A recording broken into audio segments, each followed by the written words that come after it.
बहुत बहुत स्वागत है दोस्तों आप सभी का आज के इस लाइव सेशन में। आज हम डिस्कस करेंगे क्लास 11th का जो आपका होम साइंस सब्जेक्ट है, ठीक है। इसी से संबंधित एक इंपॉर्टेंट वीडियो है जिसमें हम देखेंगे जो आपका एनुअल एग्जामिनेशन यानी कि टर्म 2 का जो एग्जाम होने वाला है, इससे संबंधित 3 क्वेश्चन पेपर देखेंगे हम विद सॉल्यूशन के साथ में। साथ ही साथ जो आपका सिलेबस है, उस सिलेबस में चैप्टर वाइज जो आपके 6 चैप्टर आ रहे हैं टर्म 2 के सिलेबस में, तो इन 6 चैप्टर से जो इंपॉर्टेंट क्वेश्चन है हम उसको भी करेंगे। और ये वीडियो जो है वो यानी कि आज का जो हमारा लाइव सेशन है वो अराउंड 2 आवर का चलने वाला है, ठीक है। तो इन 2 घंटों में आपके क्वेश्चन पेपर से संबंधित chapter wise important question in सभी को हम कंप्लीट कर लेंगे, यानी कि वन शॉट वीडियो में question paper plus chapter wise important question वो सभी हम डिस्कस करने वाले हैं। और इस वीडियो को देखने के बाद आपके जितने भी डाउट्स हैं आपके वो सभी हम क्लियर कर देंगे। बात करें आपके क्वेश्चन पेपर की, तो ये आपका क्वेश्चन पेपर नंबर फर्स्ट है, क्वेश्चन पेपर सेकंड आपका ये है, थर्ड क्वेश्चन पेपर नंबर आपका ये वाला है। और उसके बाद जो आपके चैप्टर हैं वो हम देख लेते हैं। तो चैप्टर 11 है आपका ये वाला, उत्तर जीविता वृद्धि तथा विकास। चैप्टर 12 है पोषण स्वास्थ्य एवं स्वास्थ्यता। चैप्टर 14 है, 13 आपका कटा हुआ है, 14 है हमारे परिधान। चैप्टर 15 है स्वास्थ्य एवं स्वास्थ्य कल्याण। चैप्टर 16 है और चैप्टर 16 हमारा है वित्तीय प्रबंधन एवं योजना। एंड चैप्टर 17 है वस्त्रों की देख रेख तथा रख रखाव। तो इन सभी चैप्टर को, इन सभी क्वेश्चन पेपर जो है, इन्हें हम आने वाले 2 घंटे के अंदर पूरी तरीके से कंप्लीट कर लेंगे। तो वीडियो अच्छी लगे तो लाइक करें, शेयर करें अपने सभी दोस्तों के साथ। तो चलिए शुरुआत करते हैं आज की इस सीरीज की। तो शुरुआत करते हैं इस सीरीज की। सबसे पहले हम देखेंगे आपका क्लास 11 का होम साइंस का जो एग्जाम होने वाला है, कॉमन एनुअल एग्जामिनेशन यानी कि टर्म 2 का जो एग्जाम होगा उससे संबंधित सैंपल पेपर नंबर 1। उसके बाद देखेंगे पेपर नंबर 2, देन देखेंगे पेपर नंबर आपका जो थर्ड होने वाला है, ठीक है। ये 3 सैंपल क्वेश्चन पेपर हम आपके 1 आवर के अंदर कंप्लीट कर लेंगे। उसके बाद 1 घंटे में आपके सैंपल पेपर, 1 घंटे में फिर आपके जो चैप्टर वाइज इंपॉर्टेंट क्वेश्चन है उनको हम देखेंगे। तो चलिए शुरुआत करते हैं सबसे पहले क्वेश्चन पेपर की। तो बात करें अगर आपके पेपर पैटर्न की, तो टाइमिंग 2 घंटे की होगी, मैक्सिमम मार्क्स आपके 35 होंगे, नंबर ऑफ क्वेश्चन आपके 13 होंगे, नंबर ऑफ सेक्शन आपके 3 होंगे। सेक्शन 1 में आपके जो है वो 2 मार्क्स के 7 क्वेश्चन होंगे। सेक्शन सेकंड में आपके 3 मार्क्स के जो है वो 3 प्रश्न होंगे। सेक्शन थर्ड में आपके 4 मार्क्स के 3 प्रश्न होंगे। तो चलिए शुरुआत करते हैं। और ये क्वेश्चन जो है वो मैं आपको हिंदी और इंग्लिश दोनों में ही अच्छे से बताऊंगा। गाइस देखो, कमेंट बॉक्स में आप अपना जो डाउट है उससे पूछिएगा। और कोई भी बच्चा यदि आप शब्द बोलता हुआ पाया जाता है, कोई फालतू की बात करता हुआ पाया जाता है, तो उसे चैनल से हाइड कर दिया जाएगा। इन फ्यूचर वो मैसेज नहीं कर पाएगा, याद रखिएगा, ठीक है। चलिए शुरुआत करते हैं अपने क्वेश्चन आंसर की। तो खंड का है, सेक्शन ए है। और इसमें देखिए सबसे पहला प्रश्न है कि जो विद्यालयी बच्चे होते हैं उनके स्वास्थ्य एवं पोषण संबंधी जो मुद्दे हैं उनका वर्णन कीजिए। और बेसिकली आपको 2 दिए हुए हैं, एक मोटापा है, एक है टाइप 2 मधुमेह यानी और उच्च रक्तचाप। तो देखो कई बच्चे ये भी कहते हैं कि सर आप जितना हमें पढ़ाते हो वो बहुत ज्यादा लेंदी होता है। तो एक चीज मैं आपको बता दूं, जो भी क्वेश्चन का आंसर मैं आपको बताता हूं, ठीक है, मैं आपको इतना बताता हूं 100% कि अगर आप इस 100% में से 50% भी याद करके चले जाते हो ना, 50% भी, चाहे वो आपका क्वेश्चन 2 मार्क्स का हो, 3 मार्क्स का हो या 4 मार्क्स का हो, आपको पूरे मार्क्स मिलेंगे। जितना मैंने आपको बताया है उसमें से अगर आधा भी याद करके जाते हो तो भी आपको फुल मार्क्स मिलेंगे। बशर्त ये कि आपने उतना याद होना चाहिए जो सही सही है, याद रखिएगा, ठीक है। इसलिए मैं आपको ज्यादा बता देता हूँ ताकि आपको जितना आपका पूछा गया है उतना तो लिख ही दोगे आप आराम से, ठीक है। पहला पॉइंट क्या है हमारा, मोटापा। तो ये किस लिए आता है, जो हमारी जीवन शैली होती है, गलत जीवन शैली, उसकी वजह से आता है। कुपोषण की वजह से और खाद्य संबंधी हमारी जो गलत आदतें होती हैं उनकी वजह से आता है। अगर हम अधिक वसायिक यानी जो बासी खाना होता है उसे खाते हैं, अधिक नमक होता है ऐसे खाने को खाते हैं, कम रेशा और चीनी मिले जो पदार्थ होते हैं उनका सेवन करते हैं, इसलिए आते हैं। और इसका जो हमें ये मोटापा जो गरीब लोग होते हैं उनमें कभी देखने को मिलता है नहीं ना। तो ये जो है वो समाज के सामाजिक आर्थिक वर्गों के जो उच्च वर्ग के लोग हैं उनमें देखने को हमें मिलता है। साथ ही साथ एक्स सक्रियशीलता मोटापे का सबसे बड़ा कारण होता है। समझ गए आप सभी। सेकंड है टाइप 2 मधुमेह तथा उच्च रक्तचाप। मधुमेह यानी कि यह जो वो शरीर में इंसुलिन की कमी कर देता है, जिसके परिणाम स्वरूप हमारे शरीर में रक्त में जो शर्करा होता है और जो मूत्र में शर्करा होता है इसकी उपस्थिति बढ़ जाती है। यानी कि हमारे शरीर में इंसुलिन की कमी की वजह से हमारे मूत्र में, हमारे रक्त में शर्करा जो है वो अधिक बढ़ जाती है, ठीक है। और इस ये जो मधुमेह होता है इससे एक व्यक्ति की जान भी जा सकती है, याद रखिएगा। उसके बाद है उच्च रक्तदाब यानी कि ब्लड प्रेशर। रक्तदाब का सामान्य से अधिक होना यानी कि रक्तदाब जो है रक्त दाब देखो बेसिकली क्या होता है कि रक्त का परिसंचरण है, जब मतलब रक्त का जो चालन है हमारे शरीर में जितना होना चाहिए, अगर उससे अधिक हो जाता है तो हमें बहुत सारी समस्याओं का सामना करना पड़ जाता है, जैसे कि मोटापा, ठीक है। और आजकल लोगों में ये एक आम समस्या भी बनी हुई है। तो आपको मोटापा समझ में आ गया, टाइप 2 मधुमेह और उच्च रक्तदाब समझ में आ गया। अब इसी क्वेश्चन को अगर आपको इंग्लिश में देखना है तो देख सकते हैं ओबेसिटी क्या होती है, उसके बाद type 2 diabetes and the high blood pressure क्या होता है, ठीक है। तो क्वेश्चन नंबर फर्स्ट आपको हिंदी और इंग्लिश में समझ में आएगा अच्छे से। चलिए आप देख लेते क्वेश्चन नंबर सेकंड। सेकंड है शिशु का विकास, शिशु की जो भाषा होती है, ठीक है, उसका विकास कब से आरंभ होता है, यानी कि when does babies language development again sorry development begin. तो देखो भाषा के विकास का सबसे पहले लिखेंगे कि अपनी बात किसी भी प्रकार से किसी ध्वनि के द्वारा कहने की कोशिश करना, ये कहलाता है भाषा का विकास। और ये कब होता है, जब बच्चा जन्म के समय रो रो कर कई प्रकार की आवाज निकालता है, वह जब खुश होता है, जब वह कुकू टाटा की, आपने देखा होगा छोटे छोटे बच्चे कू टाटा ऐसी आवाजें निकालते हैं, तो हमें ये लगता है कि वो कुछ शब्दों को समझना शुरू कर रहे हैं और कुछ शब्दों को बोलना शुरुआत कर देते हैं, जैसे कि टाटा मामा इस तरीके से वो बोलना शुरू कर देते हैं। तो हम यहाँ पे कह सकते हैं कि हाँ भाई, बच्चे का जो शिशु की भाषा का विकास है वो जन्म से ही शुरुआत होता है, ठीक है। जन्म से कैसे शुरुआत हो जाता है, जब वो रो के बात करता है तब शुरुआत हो जाता है, ठीक है। जब वो खुश होता है तो कुकू टाटा की ऐसी आवाजें निकालता है, जब थोड़ा और बड़ा होता है तो टाटा मामा तुतलाकर ऐसी बातें बोलने लगता है, ठीक है। समझ में आ गया।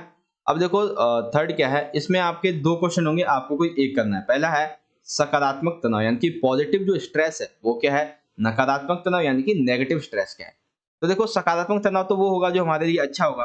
तो सकारात्मक का मतलब क्या है कि वह तनाव जो हमें अच्छा करने के लिए उत्साहित करे, यानी कि अभी देखो, अभी हम क्या करने वाले हैं, अभी आपकी परीक्षाएं पास में है, ठीक है, अभी आपकी परीक्षाएं पास में है, तब आप मन लगाकर पढ़ते हो, ठीक है, और अच्छे अंक लेकर पास होते हो। तो ऐसा जो तनाव है इसे हम कह सकते हैं भाई हाँ ये सकारात्मक है।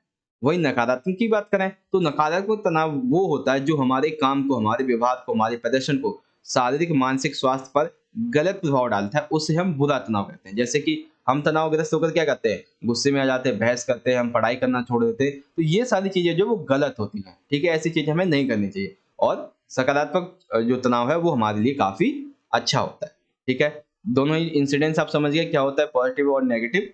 तो ये है आपका यहाँ पे पॉजिटिव स्ट्रेस, देन आता है नेगेटिव स्ट्रेस। अब देखो यहाँ पे दूसरा क्वेश्चन क्या है कि वस्तुओं से जो अज्ञात दाग होते हैं इनको हटाने के लिए कौन कौन से तरीके जो वो अपनाए जाते हैं। तो देखते हैं भाई अथवा में है कि वस्तुओं से अज्ञात दागों को हटाने के लिए अपनाए गए तरीके। सबसे पहला आपको जो है घोलक विधि के पदार्थ, देखो ये आप वस्तुओं को हटाने के लिए जो दाग होते हैं उसके लिए घोलक विधि, यानी कि वस्तुओं को घोलना पड़ता है किसमें, पानी के अंदर। आपने भी देखा होगा जब नॉर्मल घरों में क्या होता है कि जो पानी होता है उसी में हम निरमा डाल देते हैं, सर्फ डाल देते हैं इस तरीके से, और कई 1-2 घंटे तक कपड़ों को उसी बाल्टी में रख देते हैं ताकि मैल जो है वो अपने आप काट देता है, इसीलिए। तो इसीलिए हम कहते हैं घोलक विधि। जैसे-जैसे मतलब जहाँ जैसे मान लो बेंजीन है, पेट्रोल है, निरमा है, इन सभी का आप उपयोग कर सकते हैं। ठंडे पानी और साबुन से छुड़ाना चाहिए, यानी कि हमें क्या करना है, जो दाग हैं वो नॉर्मल जो पानी होता है और जो साबुन होता है उसका यूज़ करना चाहिए। अगर उससे नहीं छूटते हैं तो आप गर्म पानी और साबुन से छुटाइए, ठीक है, यानी कि चाहे ठंडा पानी हो चाहे गर्म पानी हो, दोनों ही पानी का यूज़ कर सकते हैं और साबुन का यूज़ कीजिएगा, ठीक है। उसके बाद आप ब्लीच का उपयोग कर सकते हैं, जो हल्के अम्लीय घोल का मतलब होता है कि ये घोल जो है वो एक तरीके से दागों को, अंदर के जो रेशे होते हैं उनको निकालने के लिए मदद करता है। तो हमें ऐसे जो अम्लीय घोल है उनका भी उपयोग कर सकते हैं। उसके बाद क्षारीय घोलों का इस्तेमाल आपको करना चाहिए जिससे रेशे जो है वो खराब नहीं होंगे। बेसिकली जब हम अम्लों का उपयोग करते हैं तो हमारे जो रेशे होते हैं कपड़े के वो खराब होने लगते हैं, और जब आप क्षारीय घोलों का उपयोग करोगे तो वो खराब वाली जो स्थिति वो सही हो जाती है इस तरीके से, ठीक है। तो आपने मेथड लिख दिया कि एडॉप्टेड जो रिमूव अननोन स्टेन्स होते हैं गारमेंट से, उनका क्या मेथड होता है। तो क्वेश्चन नंबर थर्ड आपको समझ में आ गया। इसके दो क्वेश्चन थे बेसिकली यहाँ पे, ठीक है। सकारात्मक तनाव, नकारात्मक तनाव, पॉजिटिव स्ट्रेस, नेगेटिव स्ट्रेस, वस्तुओं से अज्ञात दाग को हटाने के लिए कौन कौन से तरीके अपनाए जाते हैं, सिंपल सा। अब देखो क्वेश्चन नंबर 4 है, वस्त्रों के भंडारण के लिए क्या क्या करना चाहिए, कोई चार्ट लिखो। तो सिंपल सी बात है कि वस्त्रों से पूर्व जो भंडारण है उनको आपको सही से सुखा लेना है। जब आप सुखा लें तो उनको रखने से पहले ये भी देख लीजिए कोई दाग या धब्बा तो नहीं रह गया है, और उनकी ड्राई क्लीन करें एवं उन्हें प्रेस कर लीजिएगा। जो भी वस्त्रों में फटे हुए स्थान है, कपड़ा अगर फट गया, कहीं पे टूटे हुए बटन है, कोई लेस खराब हो गई, कहीं पे तुरपाई करनी जरूरी है, तो आप जो है उसकी सिलाई कर दे अच्छे से, यानी कि तुरपाई कर दीजिए। जेब जो है उन्हें अंदर से बाहर निकाल दीजिए, और ट्राउजर और जो बाजू है इनको भी आप उलट दें। और जहाँ पे भी आप भंडारण करेंगे वहां पर साफ सूखा व कीट मुक्त व गंदगी मुक्त उसे आपको बनाना होगा। तो इस तरीके से आप इनका आंसर लिख देंगे इजीली। ठीक है, आपको समझ में आ गया इस तरीके से। अब इसी को आपको अगर इंग्लिश में देखना है तो following point should be keep in mind before storage, इस तरीके से लिख देंगे। गाइस मैं अभी भी कह रहा हूँ आपसे कि जो भी बच्चा जिसका जो भी डाउट है आप मुझे कमेंट बॉक्स में पूछ लीजिए। ठीक है, हो सकेगा तो मैं आपको उसका आंसर दूंगा, और कोई भी फालतू की बात नहीं करेगा, मैं आपको अभी भी कह रहा हूँ, याद रखिएगा। फिफ्थ क्वेश्चन है, इसमें भी दो ऑप्शन मिलेंगे आपको। विवेकपूर्ण व्यय के दो सिद्धांतों का यहाँ पे आपको क्या करना है, वर्णन करना है। और सेकंड है, निर्धारित और अनिर्धारित व्यय में क्या अंतर होता है, स्पष्ट कीजिए। तो देखते हुए विवेकपूर्ण व्यय के सिद्धांत, सबसे पहला है मूलधन की सुरक्षा, यानी कि मूलधन पर यदि लाभांश, यानी कि जो हमारा मूलधन है, मान लीजिए मूलधन हमारा 100 रुपए है। ठीक है, मूलधन पे यदि ब्याज अर्जित करना है, यानी कि लाभांश का मतलब वो क्या हो गया, तकरीबन इस 100 रुपए पे अगर हमें 10 रुपए 12 रुपए जो ब्याज है अगर अर्जित करना है, तो इसका हमारा जो मूलधन है पहले तो ये सुरक्षित होगा, तभी तो हम ब्याज डालेंगे। तो इसीलिए ये कहीं पे भी अगर आप निवेश करते हैं, चाहे कंपनी हो, कोई भी आपका व्यापार हो, चाहे बैंक हो, वहां पे आपको सबसे पहले ये देखना होता है कि हमारा मूलधन सुरक्षित रहेगा या नहीं। जैसे कि राष्ट्रीय बचत प्रमाण पत्र, लोक भविष्य निधि, किसान विकास पत्र, बैंकों में सावधि जमा खाता। और दूसरा है सुलभ पहुंच तथा सुविधा, यानी कि जो भी आप जहां पर भी किसी भी कंपनी किसी भी बैंक में अपना पैसा लगा रहे, तो आपको ये जानकारी होनी चाहिए कि वहां पर सुरक्षा सही होगी, और साथ ही साथ वहां पर आसानी से जब आपको कभी जरूरत पड़े पैसे की, तो आपको वो पैसा आसानी से मिल सके। ठीक है, तो ये आपको समझ में आ गया विविधपूर्ण व्यय के दो सिद्धांत। और इसी में अगला है निर्धारित और अनिर्धारित व्यय में अंतर। देखो बहुत ही सिंपल सा आंसर है ये। निर्धारित और अनिर्धारित, निर्धारित क्या होता है, ये एक निश्चित व्यय होता है, इसमें किसी भी प्रकार की आप कमी नहीं कर सकते। जैसे कि मकान का किराया हो गया, बच्चे की स्कूल की फीस होगी, नौकर का वेतन, इनको आप कम कर सकते हैं, बिल्कुल नहीं। कम कीजिएगा ना तो आपको घर छोड़ के चले जाएंगे, याद रखिएगा। कभी भी अपने जो नौकर होता है उसका कभी किराया मत करना, किराया कम मत करना, यानी कि जो वेतन है वो कम मत करना, घर छोड़ के चला जाएगा आपका, रोटी खुद बनानी पड़ेगी। ठीक है, उसके बाद है अर्ध निर्धारित, यानी कि हाँ इसमें क्या होता है कि कुछ मुद्दे ऐसे होते हैं जहाँ पे खर्च को आप घटा भी सकते हैं, बढ़ा भी सकते हैं। जैसे कि आपको कपड़े लेने हैं तो आप कपड़े जो है वो 100 की जगह 80 रुपए के ले लीजिए। भोजन जो है, भोजन में भी आप बढ़ा सकते हैं, कम भी कर सकते हैं, ये आपके ऊपर डिपेंड करता है। ठीक, ये चीज आपको समझ में आ गई। उसके बाद फिक्स एक्सपेंडिचर क्या है एंड डिफाइंड एक्सपेंडिचर क्या है, इस तरीके से आप लिख देंगे। तो यहाँ पे आपके क्वेश्चन नंबर फिफ्थ में जो आपके दो क्वेश्चन थे वो भी हमारे यहाँ पे कंप्लीट हो जाते हैं। तो चलिए आगे देख लेते हैं। अब हमारा question number six, question number six है, घर में जो कपड़े धोने की कोई विधि है उसके चार कारण लिखिए, सॉरी कारण नहीं, चरण। ठीक है, तो चार चरण, ये क्वेश्चन देखो आपका चार में भी आ सकता है, तीन में भी आ सकता है, और दो में तो मैं आपको बताएगा।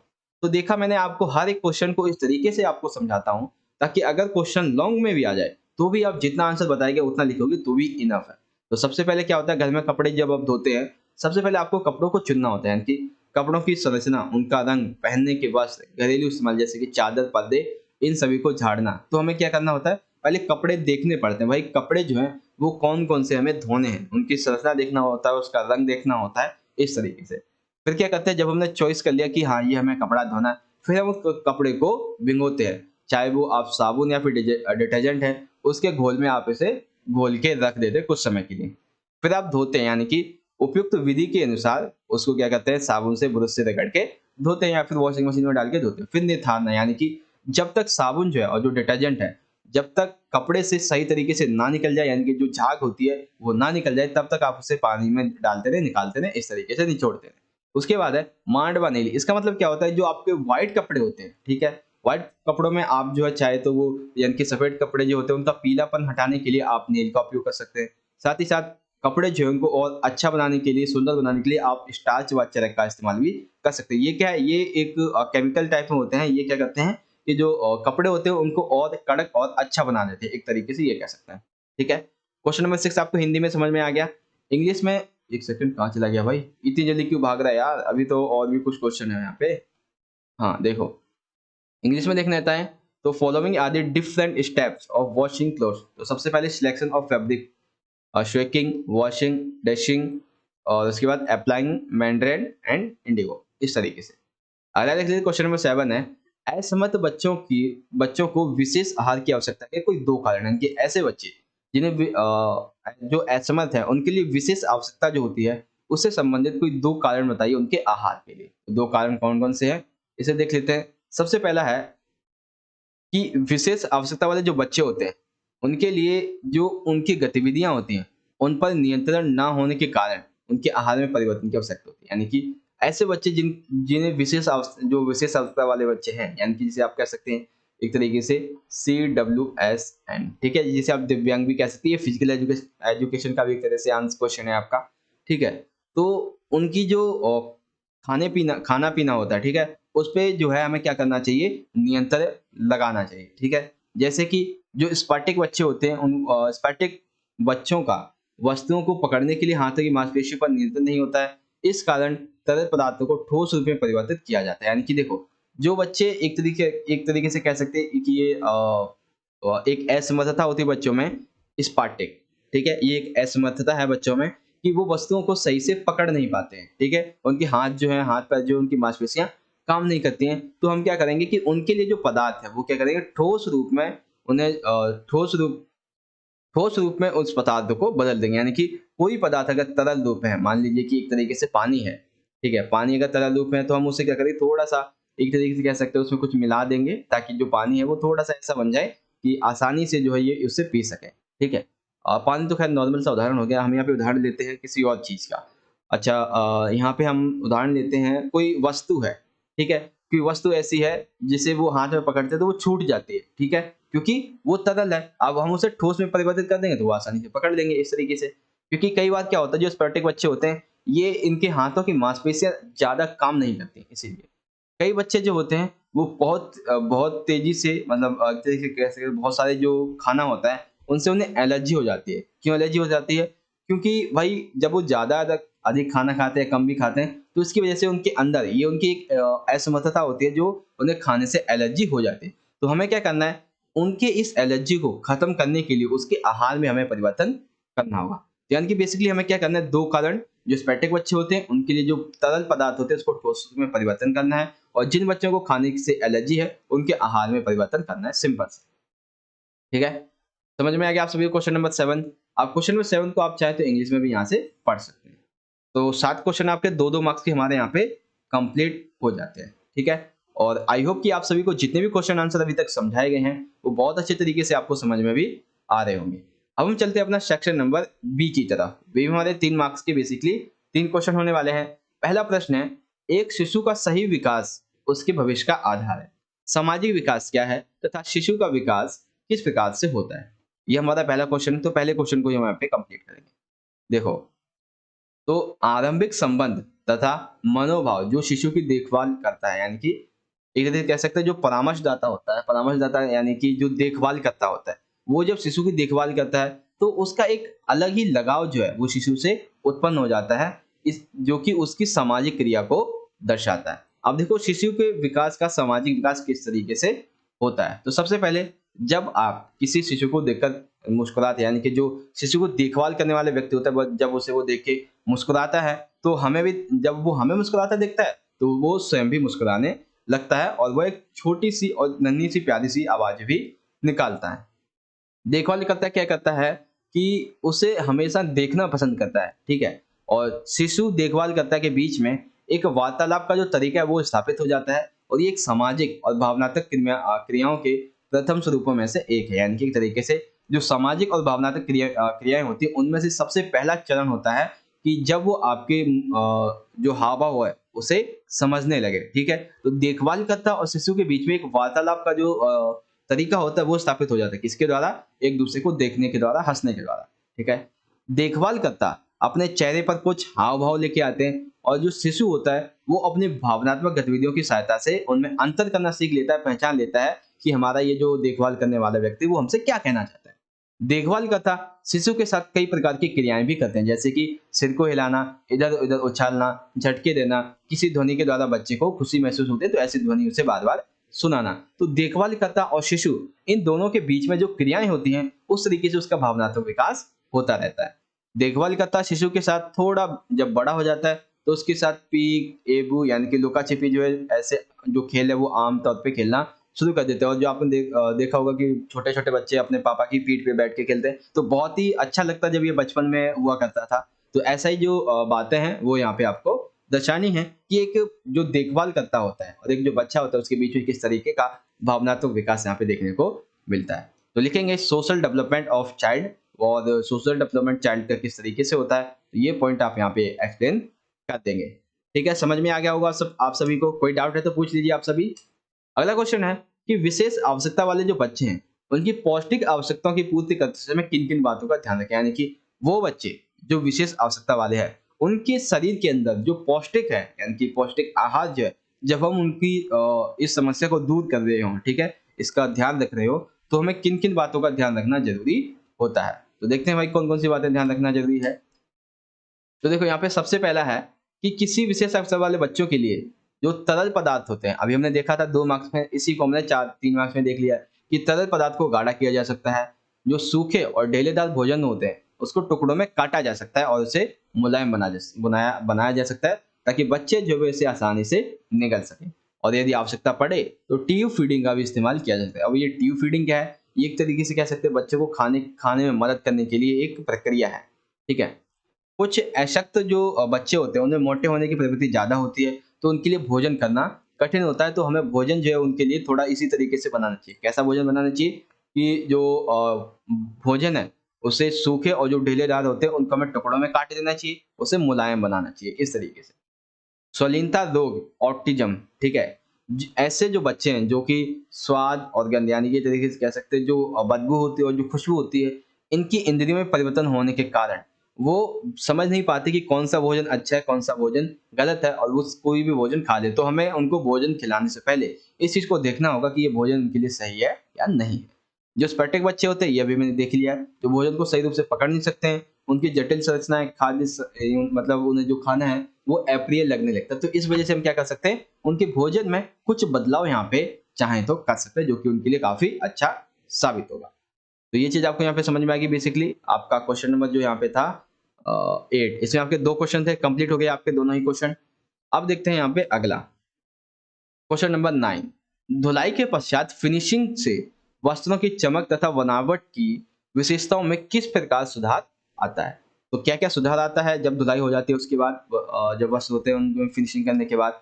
तो देखते हैं भाई, देखो हाँ, एक तरीके से जब हम वस्त्रों को बार-बार धोने की प्रक्रिया में क्या होता है कि उसके ऊन की जो बुनाई है, रंग रूप है, जो आकार है, उससे बहुत ही नुकसान पहुँचता है।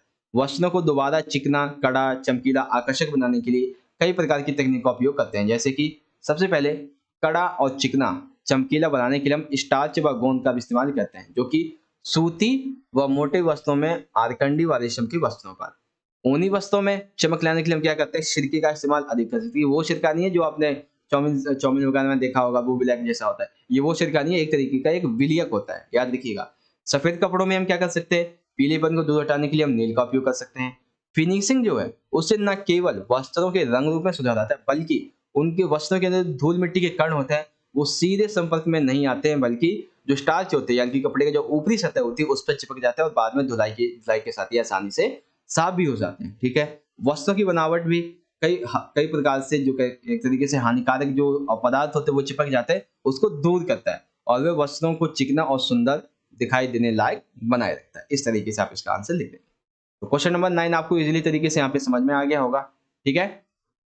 चलिए, अब इसी को जिसको इंग्लिश में देखना है, जो इंग्लिश मीडियम के बच्चे, देखो इंग्लिश मीडियम के बच्चे मैं सॉरी चाहूँगा आप सभी के लिए, क्योंकि एक ही वीडियो में आप सभी के लिए हिंदी में भी समझाओ और फिर उसी क्वेश्चन को इंग्लिश में भी समझाओ, प्लस में आपके जो है वो 3 सैंपल पेपर हैं, 6 आपके चैप्टर हैं, तो 2 घंटे की वीडियो आपको ऑलरेडी हिंदी में ही बनेगी। अब आपको इंग्लिश में भी समझाऊँगा, तो मिनिमम आपकी जो वीडियो है वो 4 घंटे की बनेगी। तो इसलिए मैं क्या कर रहा हूँ कि हिंदी में आपको समझा दे रहा हूँ और इंग्लिश में जो सेंटेंस फॉर्मेशन वो आपको अच्छे से प्रोवाइड करा दे। कि ये तरीका मेरा आपको सही लगता है, कमेंट बॉक्स में जरूर बताइएगा। और जो बच्चे हैं जिनको अच्छे से सभी के सभी क्वेश्चन आंसर समझ में आ रहे हैं, वो भी कमेंट बॉक्स में बताइएगा। और जो बच्चे अभी भी फालतू की बातें कर रहे हैं, उनके लिए फिर मैं वार्निंग दे रहा हूँ कि आप ये बातें मत कीजिए, अदरवाइज आपको चैनल से हाइड कर दिया जाएगा। In future you will be not messaging anyone at this channel. Got it? चलिए नेक्स्ट देखते हैं।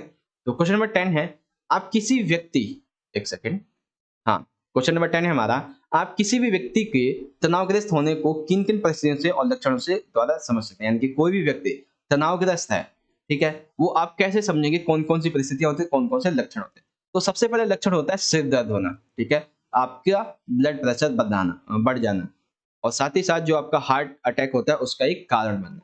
शरीर जो है वो असंतुलित हो जाता है, यानी कि शरीर जो है उसमें असंतुलन पैदा हो जाता है जिसकी वजह से आपका पेट खराब हो जाता है, पीठ दर्द की जो समस्या है वो बढ़ने लगती है। व्यक्ति के अंदर भूख की कमी आ जाती है, यानी कि जो भूख है वो कम लगती है और एक तरीके से कह सकते हो भूख इतनी मर जाती है कि दिन में वो आधी एक रोटी खाता है सिर्फ।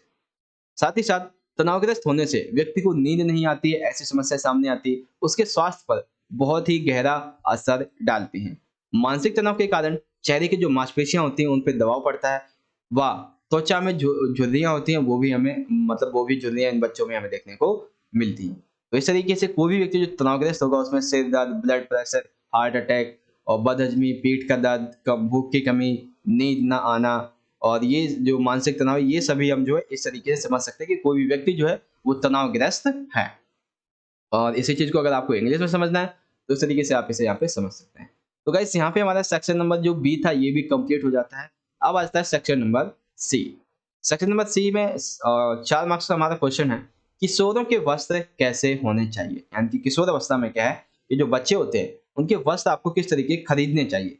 तो देखो बेसिकली क्या होता है कि किशोर अवस्था के दौरान बच्चों में जो वृद्धि है वो अधिक तेजी से होती है और शरीर के भिन्न-भिन्न अंग जो है वो अलग-अलग अनुपात में विकसित होते हैं। हमने देखा है कि किशोर अवस्था में जो बच्चे होते हैं, उनकी वृद्धि बहुत तेजी से होती है, ठीक है?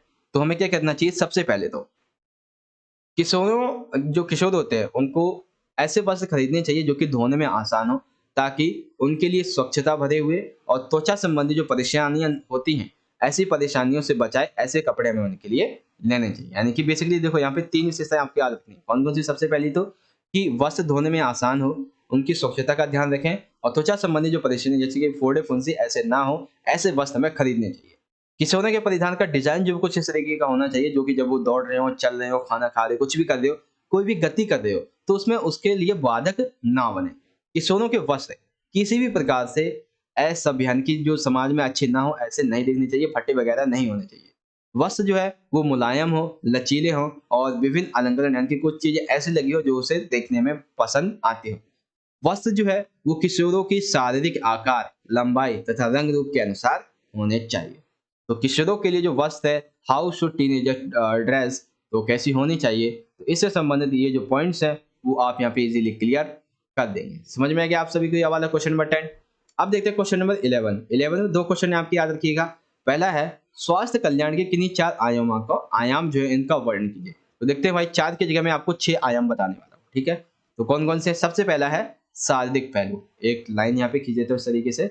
अब देखो सबसे पहला है शारीरिक पहलू। ये क्या कहता है कि शारीरिक पहलू में अगर यदि आप नियत व्यायाम, संतुलित आहार और अच्छी दिनचर्या को अपनाते हैं, अच्छी जीवन शैली को अपनाते हैं, तो इससे जो व्यक्ति है आपकी जीवन शैली काफ़ी अच्छी होती है, ठीक है? सामाजिक पहलू क्या है इसका? कि समाज में खुशहाली से अभिप्राय ऐसा है कि अगर समाज में जो भी आप कार्य कर रहे हैं, वो सिर्फ़ आप अपनी भलाई के बारे में सोच रहे हैं, तो ये गलत होगा। आपको अपनी भलाई के साथ-साथ समाज की भलाई का, समाज की उत्तरदायित्व को भी निभाना होगा, ठीक है? जिससे क्या होगा कि आपके अंदर एक संतोषप्रद, खुशहाल एवं स्थायी होने की जो खुशी होती है, वो आप में विकसित होगी। तो ये है स्वास्थ्य कल्याण का सामाजिक पहलू। बौद्धिक पहलू क्या है कि बौद्धिक आयाम के अंतर्गत कई गुण जैसे कि रचनात्मक, नए विचारों का सम्मान करने वाला, गंभीर सोच रखने वाला और जिज्ञासु यानी कि स्वास्थ्य कल्याण में यदि आपका जो बौद्धिक पहलू वो मजबूत है, तो आपके अंदर कई सारी रचनात्मक और कई सारे नए-नए विचार जो है ये आने लगेंगे। आपके अंदर गंभीर सोचने की शक्ति आएगी, आप बहुत अधिक ज्ञान वाले व्यक्ति बनेंगे। वित्तीय पहलू क्या होता है? तो व्यक्ति जो है वो अपने उपलब्ध जो मौद्रिक संसाधन है उसका भली पूर्वक व्यवस्थान करना आना चाहिए। यानी कि व्यक्ति जो उसके जो भी मौद्रिक संसाधन है, जहाँ से ये पैसा कमा रहा है, तो उस पैसे को किस तरीके से वो यूज़ कर सकता है, कहाँ-कहाँ पे खर्च कर सकता है, इन सभी को उसे अच्छे से देखना चाहिए। वह अपने परिवार की आवश्यकताओं की पूर्ति कर सकता है तथा भविष्य के लिए योजना भी बना सकता है। उसके बाद है व्यावसायिक पहलू, इसका संबंध जो है वो आप जब आप कार्य करते हैं, तो उससे जो आपको संतोष प्राप्त होता है, उससे संबंधित है, ठीक है? जो कि आपको एक समृद्ध व्यक्ति एक तरह से समझने में कोशिश करता है। पर्यावरणीय पहलू क्या होता है कि आप पर्यावरण का जो है वो रक्षा करेंगे, इस तरीके से आप इसे बता सकते हैं। तो आपका क्वेश्चन नंबर जो 12 था इसका फर्स्ट कंप्लीट हो गया। स्वास्थ्य कल्याण के 4 आयाम कौन-कौन से हैं? शारीरिक पहलू, सामाजिक पहलू, बौद्धिक पहलू, वित्तीय पहलू, व्यावसायिक पहलू और पर्यावरण पहलू। अब देखो, विवेकपूर्ण व्यय के 4 सिद्धांतों का आपको क्या करना है? वर्णन करना है। ये क्वेश्चन 2 मार्क्स में भी वो देख चुके हैं 2 सिद्धांतों को।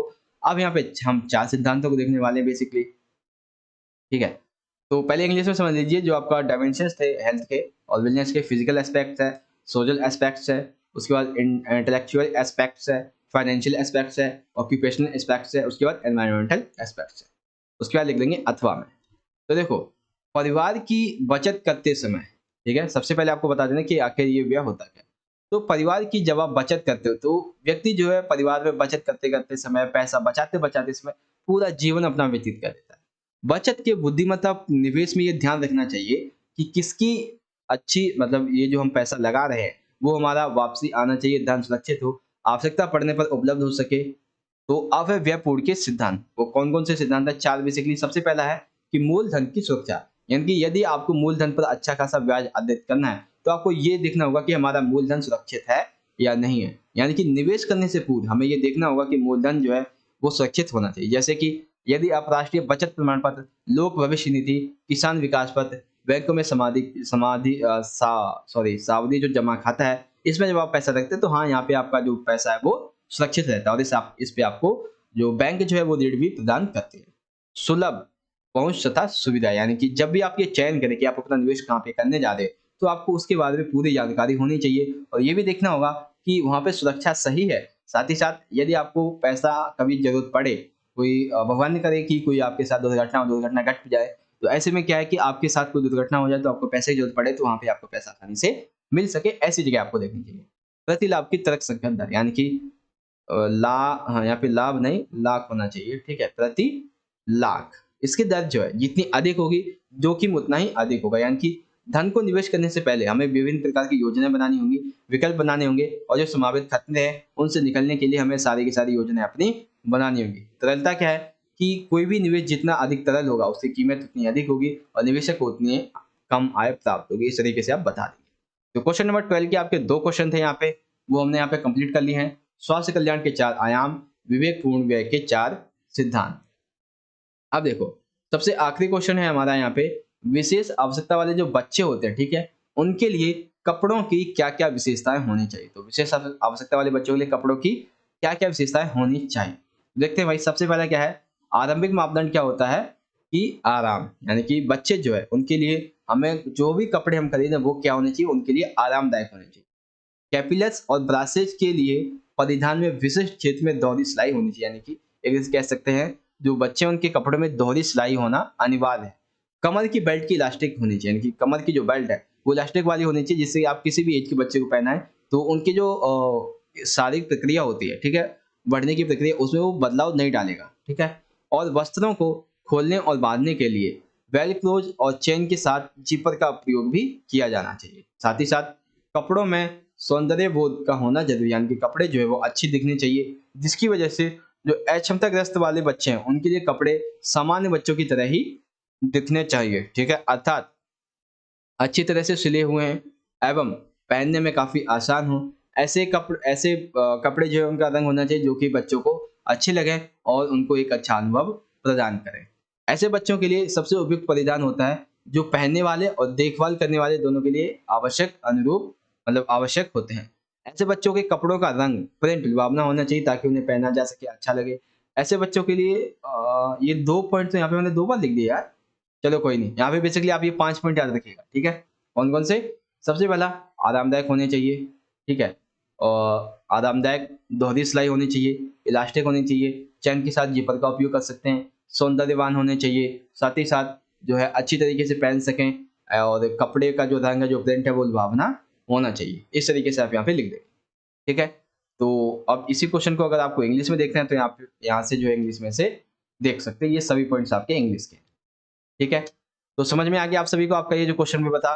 तो अराउंड आपके 35 मिनट हो चुके हैं और इस 35 मिनट में हमने आपका एक क्वेश्चन पेपर यहाँ पे कंप्लीट कर लिया है बहुत अच्छी तरीके से और आई होप कि आपको सारे के सारे क्वेश्चन आंसर बहुत अच्छे तरीके से यहाँ पे समझ में भी आए होंगे। तो आशा करता हूँ बच्चों की आज की इस वीडियो का जो आपका क्वेश्चन पेपर नंबर फर्स्ट था, ठीक है, ये कंप्लीट हो गया होगा। कमेंट बॉक्स में बताइए कि सर हम हमको जो है वो आपका क्वेश्चन पेपर नंबर 1 जो है वो अच्छे से समझ में आ गया है। ठीक है, कमेंट करके बताइए। और जो भी बच्चा अभी भी 1-2 बच्चे हैं देख रहा हूँ मैं जो सही बातें नहीं कर रहे हैं अभी भी, तो मैं उनको ब्लॉक कर दूंगा। मैं लास्ट वार्निंग दे रहा हूँ आपको, ठीक है। और भी बच्चों तकरीबन मैं 20-25 बच्चों को ब्लॉक कर चुका हूँ चैनल से, और जो भी रह गए हैं उनको भी मैं कर दूंगा। ठीक है, मुझे वही बच्चे चाहिए चैट में जो सही बात करते हो और क्वेश्चन पूछते हो सिंपल सा, याद रखिएगा। अगर अभी भी आप नहीं मार रहे हैं तो भाई देखो आने वाले 2 से 4 मिनट में आप ब्लॉक हो जाओगे चैनल से, याद रखिएगा। अब देखो दूसरा क्या है, यहाँ पे पेपर नंबर है सेकंड। पेपर नंबर सेकंड को अब हम यहाँ पे डिस्कस करने वाले हैं किस तरीके से, ठीक है। तो शुरुआत करते हैं अपने क्वेश्चन नंबर फर्स्ट की और आंसर की। तो इसमें क्या है, सबसे पहले सेक्शन ए में क्वेश्चन नंबर फर्स्ट है, बीसीजी और ओपीवी का आपको फुल फॉर्म लिखना है। तो बीसीजी का फुल फॉर्म होता है बैसिलस कैलमेट ब्यूरी, यानी कि छह रोग प्रतिरोधी। ओपीवी का फुल फॉर्म क्या है, तो ओरल पोलियो वैक्सीन। और इसको आपको इंग्लिश में देखना है तो आप यहाँ से देख सकते हैं, सेम फुल फॉर्म जो भी आपकी सेम है।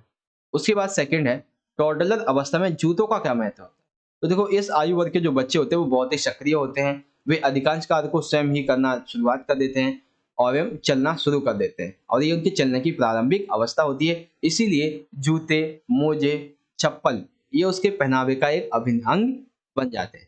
और सबसे जो उपयुक्त परिधान होता है बच्चों के लिए वो होता है जबला। ठीक है, एक ऐसा परिधान होता है जो बच्चों को स्वतंत्र पूर्वक महसूस करने के लिए समझाया मतलब दिखाता है। टोटल अवस्था कितनी होती है, 1 से 2 वर्ष की आयु की। अब इसी चीज को अगर आपको इंग्लिश में समझना है तो आप यहाँ पे समझ सकते हैं। अब देखो थर्ड क्वेश्चन क्या है हमारा, स्थूल क्रियात्मक विकास और सूक्ष्म क्रियात्मक विकास, ये क्या होता है। तो देखते हैं भाई स्थूल क्या होता है। स्थूल क्रियात्मक विकास का अर्थ होता है कि शरीर की बड़ी बड़ी मांसपेशियों की गतिविधि से, यानी कि स्थूल अर्थात बड़ी बड़ी मांसपेशियां, जैसे कि हमारे कंधे हो गए, जंघा हो गए, पेट हो गए, ऊपरी भुजा हो गई, इनकी गतिविधियां जो होती हैं वो स्थूल क्रियात्मक विकास के द्वारा दर्शाई जाती है, जिनका प्रयोग हम किसी भी वस्तु को उठाने के लिए, बैठने के लिए और एवं चलने के लिए करते हैं। तो ये होता है स्थूल, यानी कि हमारे शरीर की बड़ी बड़ी मांसपेशियां। सूक्ष्म यानी कि शरीर की जो छोटी छोटी मांसपेशियां होती है, जैसे कि छोटी छोटी उंगलियां हो गई, अंगूठे हो गए, ठीक है, ये सभी क्या होती है, छोटी छोटी मांसपेशियां होती है। ठीक है, तो स्थूल में शरीर की बड़ी मांसपेशियां और सूक्ष्म में शरीर की छोटी छोटी मांसपेशियां। ठीक है, कंप्लीट हो गया आपका फर्स्ट एंड सेकंड। अथवा में है, मानव जीवन को कितनी अवधि में बांटा जा सकता है। ठीक है, बेसिकली 4 से 5 अवधियां हैं। अब कितनी कितनी अवधि में बांटा जा सकता है उसे हम यहाँ पे देखते हैं। तो देखो 5 अवस्था में बांट सकते हैं। सबसे पहला शैशव अवस्था जो कि जन्म से 2 वर्ष की होती है। सेकंड आती है आरंभिक बाल्यावस्था, यानी कि पूर्व विद्यालय अवस्था, जिसे हम 2 से 6 वर्ष की कहते हैं। मध्य बाल्यावस्था जो कि 7 से 11 वर्ष की होती है। किशोर अवस्था जो कि 11 से 18 वर्ष की होती है।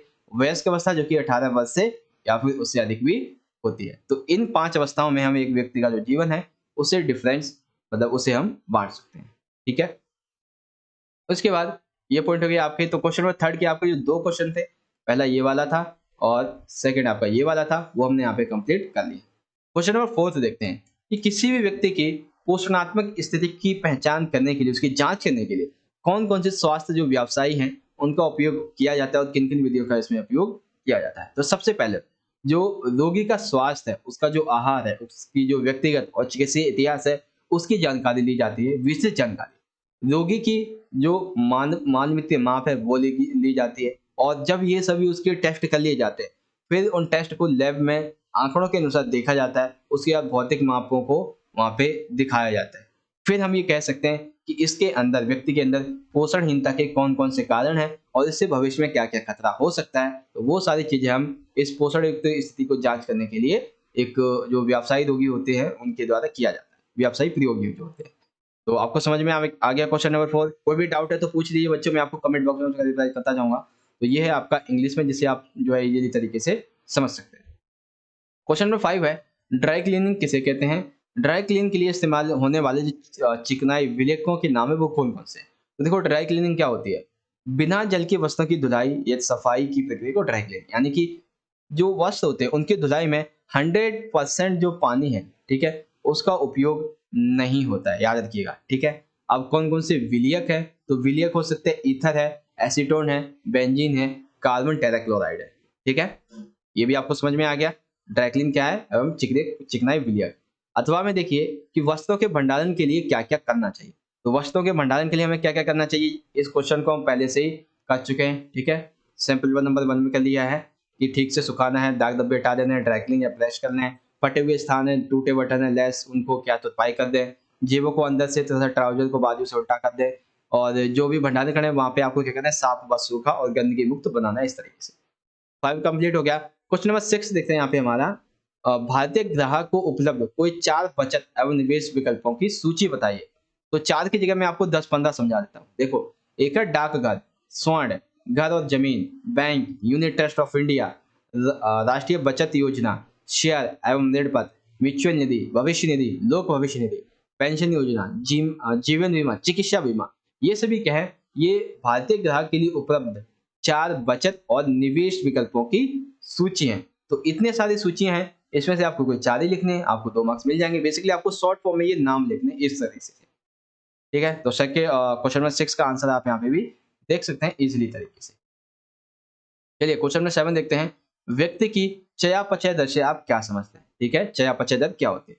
तो शरीर में जब शरीर में भोजन द्वारा ग्रहण किया गया जो खाद्य पदार्थ, यानी कि जब हम भोजन करते हैं तो हमारे शरीर में जो खाद्य पदार्थ जाता है तो उसके टूटने, उसके अपचय तथा नए घटक जो निर्माण होते हैं, उसी की दर को हम चयापचय कहते हैं। और जिस प्रक्रिया के द्वारा ये निर्माण होते हैं उसी को चयापचय दर कहते हैं। यानी कि देखो, हमने क्या किया, खाना खाया, खाना खाने के बाद जो हमारे शरीर में खाद्य पदार्थ गया है उसके टूटने को और उसके पचाने के लिए जो नए नए घटकों का निर्माण होता है। ठीक है, जो नए नए घटक निर्माण होते हैं हमारे शरीर में खाने को पचाने के लिए, तोड़ने के लिए, और जिस प्रक्रिया के द्वारा इन घटकों का निर्माण होता है उसी को कहते हैं चयापचय दर। ठीक है, तो मेटाबॉलिक रेट क्या है, इससे आप इजीली इस तरीके से समझ सकते हैं। तो सेक्शन नंबर ए जो था वो हमारा इस क्वेश्चन पेपर का कंप्लीट हो जाता है। यानी कि ये जो क्वेश्चन पेपर था वो हमने बहुत जल्दी कंप्लीट कर लिया है अपना। उसके बाद देखो यहाँ पे है कि उच्च श्रेणी की योग्यता रखने वाले जो व्यक्ति होते हैं उनके अंदर कोई 6 तत्व लिखिए। ठीक है, यानी कि उनकी कोई 6 जो विशेषता है उससे आपको लिखना है। तो देखो, 6 की जगह मैं आपको 15-20 विशेषता बताऊंगा। तो उच्च श्रेणी की योग्यता रखने वाले व्यक्तियों के लिए निम्नलिखित गुण समान रूप से होते हैं। सबसे पहला, वो जो व्यक्ति होते हैं उनमें उच्च आत्मसम्मान होता है, साथ ही साथ उनका जो दृष्टिकोण है वो हमेशा सकारात्मक होता है। वो अपनी जिम्मेदारी के प्रति वचनबद्ध होते हैं, साथ ही साथ उनका जो स्वभाव होता है वो हंसमुख होता है। दूसरे के प्रति उनमें चिंता का भाव होता है। पर्यावरण के प्रति उनके अंदर सम्मान हमें देखने को मिलता है। दूसरे के प्रति दयालु, आभारी, संतुलित व्यक्तित्व का उसमें हमें आभास होता है। शारीरिक एवं मानसिक रूप से वो स्वस्थ होते हैं। स्वास्थ्य जीवन शैली का अनुसरण करते हैं। नशीले पदार्थों का वो कभी भी सेवन नहीं करते हैं। जीवन में जो भी चुनौतियां आती हैं उनको सामना करने की उनके अंदर क्षमता होती है। साथ ही साथ प्रभावी ढंग से बात कहने की क्षमता होती है। निरंतर सीखने की क्षमता भी होती है।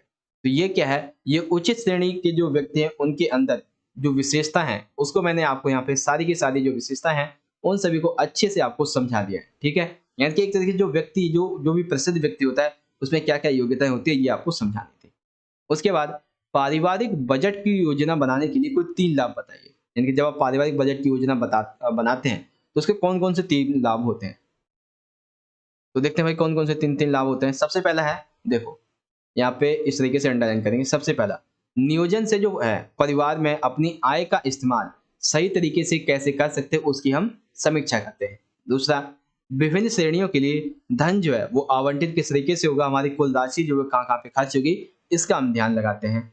बजट से परिवार जो है वो उन लक्ष्यों को प्राप्त करता है जो उसने पहले से ही अपनी जो लक्ष्य पहले से ही निर्धारित कर लिए हैं। जब आप बजट योजना बनाते हैं तो आप खर्चा कम करते हैं जिससे कि धन की बर्बादी नहीं होती। ठीक है, तो पारिवारिक बजट योजना बनाने के ये कुछ लाभ होते हैं। इसी को आपको इंग्लिश में समझना है तो इस तरीके से आप समझ सकते हैं।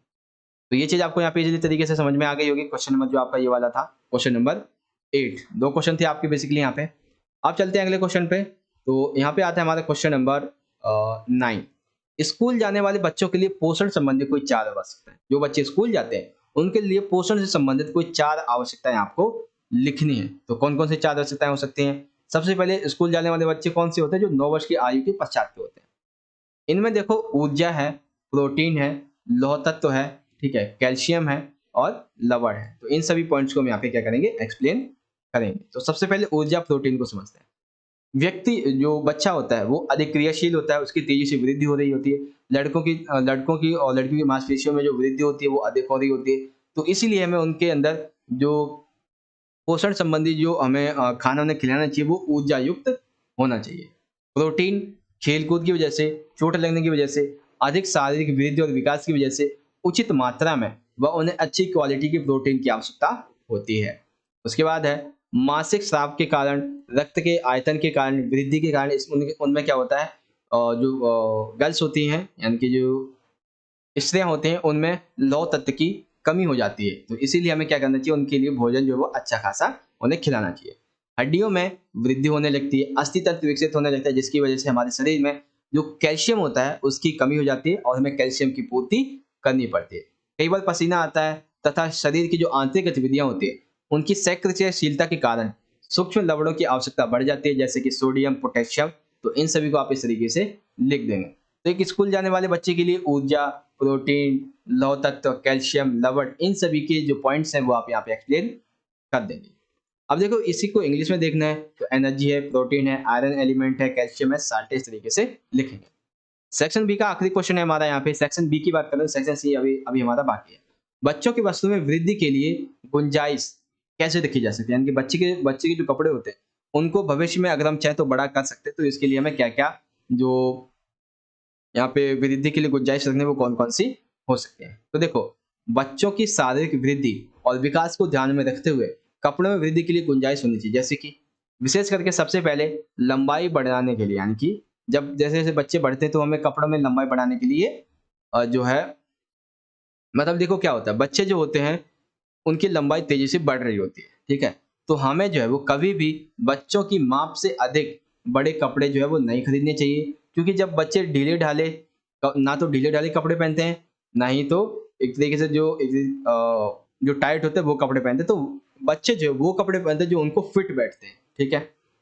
उसके बाद है वस्त्रों को प्राथमिकता दी जानी चाहिए। वे ना तो तंग हो, ना ही मतलब वो तंग नहीं होने चाहिए। लंबाई बढ़ाने के लायक उनमें प्रावधान होने चाहिए। जैसे कि ऐसे कपड़े चुनें आप जो सिकुड़ते ना हो।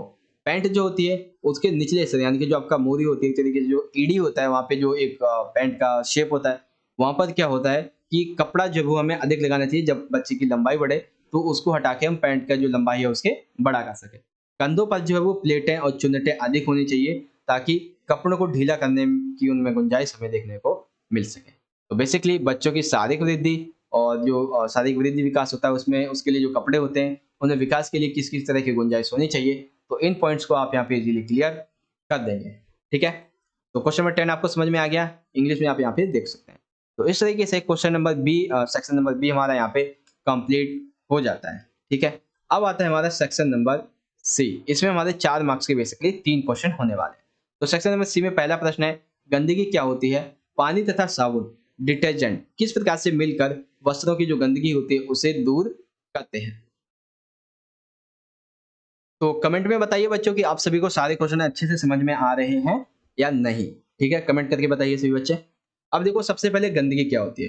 तो कपड़े के ताने बाने के बीच फंसी हुई चिकनाई, काले, धूल मिट्टी के लिए प्रयुक्त किया गया जो शब्द है इसे हम गंदगी कहते हैं। यानी कि कपड़े में जो चिकनाई फंसी होती है, काले होती है, धूल मिट्टी होती है, इसके लिए जिस शब्द का उपयोग करते हैं उसे गंदगी कहते हैं, जो कि 2 प्रकार की होती है। एक तो वो जो कपड़े की ऊपरी सतह पर लगी होती है जो आसानी से हटाई जा सकती है। एक वो जो पसीने और चिकनाई के द्वारा हमारे जो कपड़े होते हैं उनके अंत तक पहुंच जाती है, जिसे आसानी से छुड़ाया नहीं जा सकता है। तो पानी और साबुन किस तरीके से, पानी, साबुन, डिटर्जेंट ये किस तरीके से गंदगी को दूर करते हैं, उसकी जो प्रक्रिया है उसे समझिए। तो देखो ये सारे पॉइंट्स यहाँ से आप जो कंप्लीट देखेंगे कि पानी, साबुन तथा डिटर्जेंट के द्वारा सफाई की प्रक्रिया जो वो महत्वपूर्ण अधिक होती है। इस तरीके से सबसे पहला पॉइंट, वस्त्रों को साफ करने के लिए सर्वप्रथम किसी भी गंदे वस्त्र को हम क्या करते हैं, पानी में डुबो के रख देते हैं, ठीक है। इससे क्या होता है कि जलकण के संचालन की वजह से चिकनाई बिना चिकनाई वाली जो गंदगी होती है वो आधे से ज्यादा उसमें खत्म हो जाती है।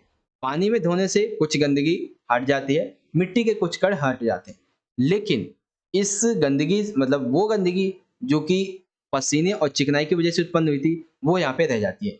तो इसमें क्या करते हैं कि साबुन और जो डिटर्जेंट होते हैं ये दोनों मिलकर ऐसी एक रासायनिक विशिष्टता इसमें पाई जाती है जो कि कपड़ों की सतह तक पहुंचकर एक अभिकर्मक के रूप में कार्य करते हैं और उससे जो अंदर की जो मैल होता है, गंदगी होती है उसे निकाल देता है और इसी को हम सर्फेक्टेंट प्रक्रिया भी कहते हैं।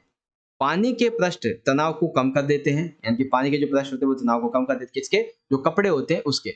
इस प्रभाव से कम होने से पानी कपड़ों में अधिक सहजता से सोख लिया जाता है और कपड़ों में मट मैलपन जो होता है उसे आसानी से रोका जा सकता है।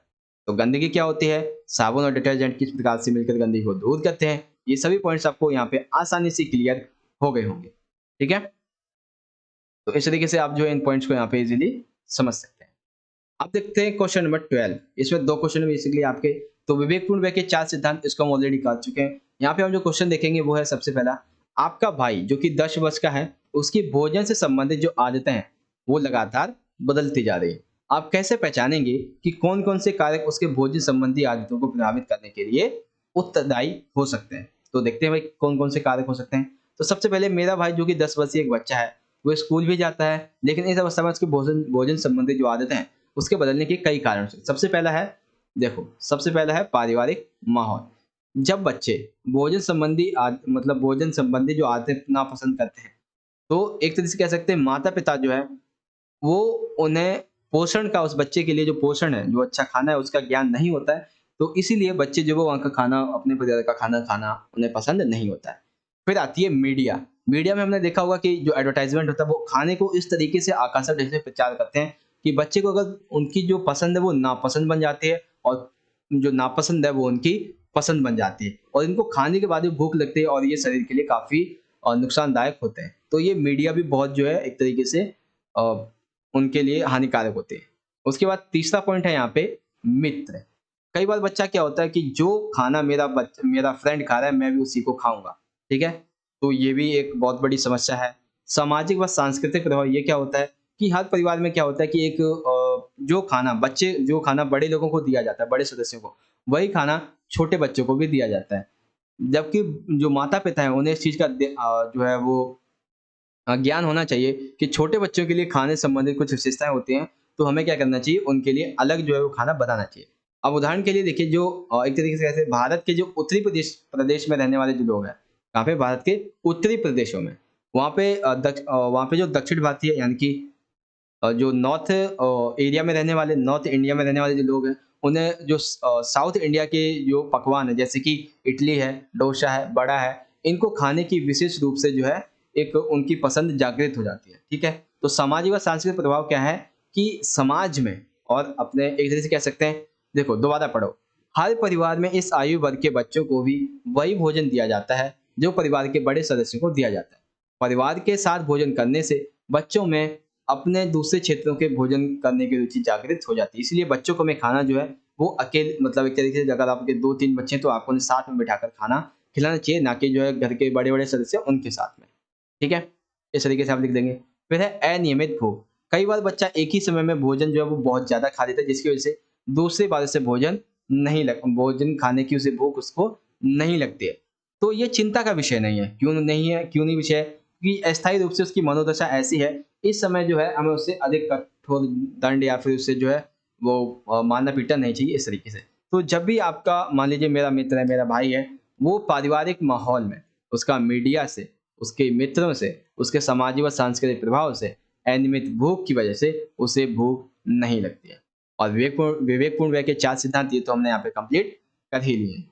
अब इस क्वेश्चन को इंग्लिश में देखना चाहें तो फैमिली एनवायरनमेंट है, मीडिया है, फ्रेंड है, सोशल एंड कल्चरल इन्फ्लुएंस है, इर्रेगुलर एपेटिट है, इस तरीके से।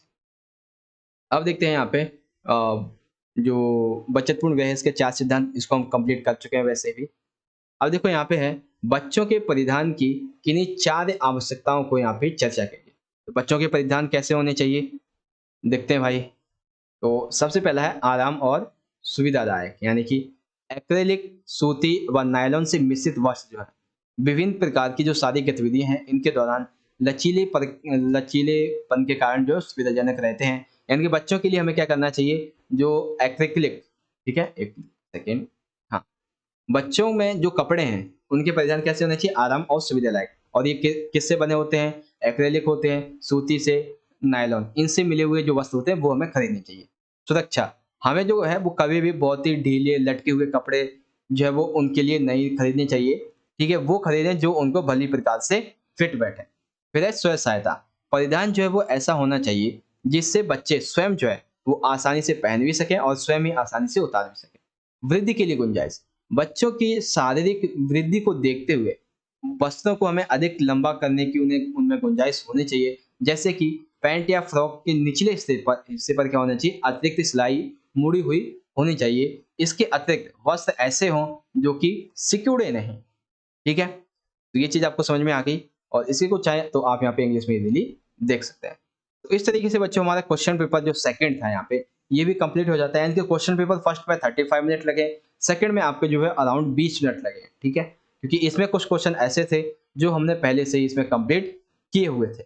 एंड आई होप कि आप सभी को सभी क्वेश्चन आंसर अच्छे से यहाँ पे समझ में भी आए होंगे। वीडियो अच्छी लगी तो लाइक करें, शेयर करें अपने सभी दोस्तों के साथ और अभी तक चैनल को सब्सक्राइब नहीं किया तो कर लीजिए। और गाइस कमेंट बॉक्स में कमेंट करके बताइए कि आपका होम साइंस का रिवीजन किस तरीके का चल रहा है, आपको अच्छे से सारी चीज़ समझ में आ रही हैं या नहीं आ रही है, ठीक है? जैसे-जैसे बताइए, कोई डाउट है तो मैं उसे आपका जो डाउट है उसको क्लियर कर दूँगा, ठीक है? तो इस तरीके से क्वेश्चन पेपर नंबर जो हमारा सेकंड है, इससे हम यहीं पे एंड करते हैं। अब देखते हैं क्वेश्चन पेपर नंबर थर्ड। अब ये थर्ड क्वेश्चन पेपर क्या है, जो आपका ऑफिशियल सैंपल पेपर है उससे संबंधित है। देखते हैं भाई इसमें क्या-क्या क्वेश्चन है। सबसे पहला क्वेश्चन है कि जॉन जो है 2 मार्क्स में है। जॉन जो है वो एक हॉस्टल में रहने के लिए जा रहा है। उसे कपड़ों की देखभाल और संग्रहण करने के लिए 4 सावधानियों के बारे में बताएँ। तो वो 4 सावधानियाँ क्या हैं? इन सभी को हम पहले ही आपको समझा चुके हैं, ठीक है? ये सावधानियाँ हैं और इनको मैं आपको बहुत पहले समझा चुका हूँ कि साफ और सूखा धुला हो, सुनिश्चित कर लें कि पैक करने और दूर रखने से पहले कि वहाँ पर जो एरिया है वहाँ पर कोई किसी प्रकार की जो कपड़े हैं उनमें नमी ना हो। ऊनी वस्त्र हैं उनको स्टोर करने से पहले अच्छी तरीके से उन पर ब्रश कर लें, ड्राई क्लीन कर लें।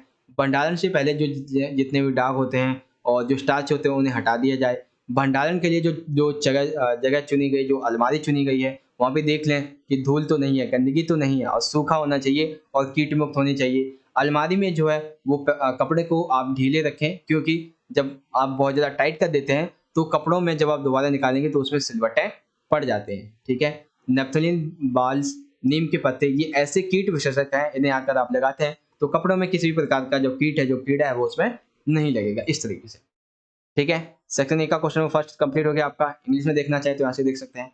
अब देखते हैं सेकंड क्वेश्चन है कि स्वस्थता और स्वस्थता और स्वास्थ्य कल्याण के उच्च श्रेणी योग्यता रखने वाले कोई 4 गुण, जो उच्च श्रेणी वाले व्यक्ति होते हैं, उनमें कौन-कौन से 4 गुण होते हैं, तो इसको हम ऑलरेडी कंप्लीट कर चुके हैं। याद रखिएगा, इस क्वेश्चन को भी हम कंप्लीट कर चुके हैं।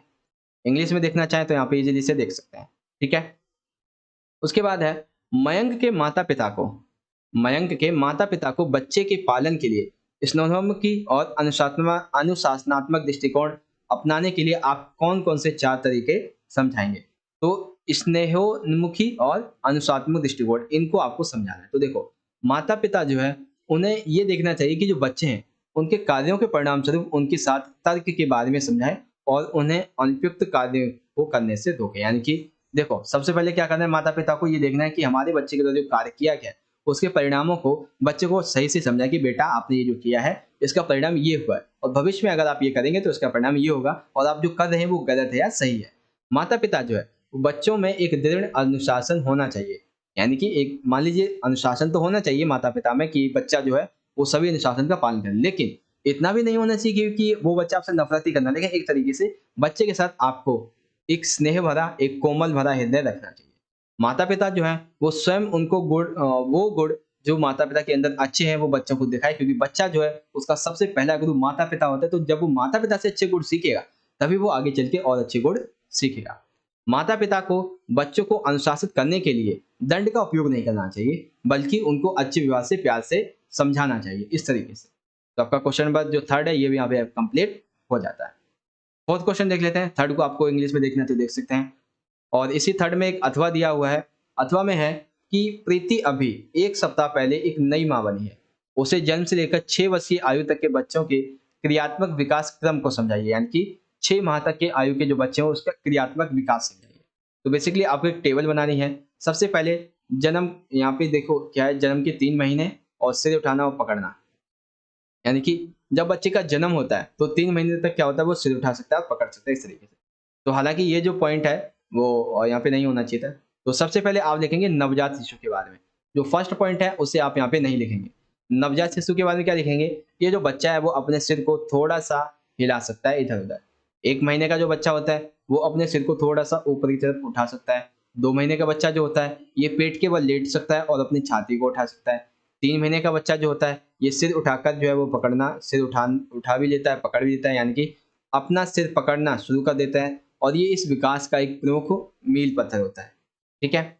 और उसके बाद है 4 से 6 महीने में ये बच्चा जो पीछे से पेट और पेट से मतलब पीछे से पेट की ओर लुढ़क सकते हैं, यानी कि तरीके से ये जो है वो लुढ़कना शुरू कर देते हैं। बेसिकली कितनी क्या अवस्थाएँ होंगी, नवजात शिशु क्या करता है, अपने सिर को थोड़ा-सा हिला सकता है। 1 महीने का जो बच्चा होता है वो अपने सिर को उठा सकता है। 2 महीने का बच्चा ये पेट के बल लेट भी सकता है और छाती के बल उठ भी सकता है। 3 महीने का बच्चा ये अपना सिर पकड़ना शुरू कर देता है। 4 से 6 महीने का बच्चा ये लुढ़क कर पीछे से इधर-उधर जा सकता है इस तरीके से। तो इस तरीके से आपका जो थर्ड का अथवा है यहाँ पे कंप्लीट हो जाता है। अब इसी को इंग्लिश में देखना है तो आप यहाँ पे इंग्लिश में देख सकते हैं। अगला देखते हैं यहाँ पे क्वेश्चन नंबर 4। 4 है यहाँ पे कि शिशु को जन्म के तुरंत बाद स्तनपान कराना चाहिए। कारण आपको समझाना है।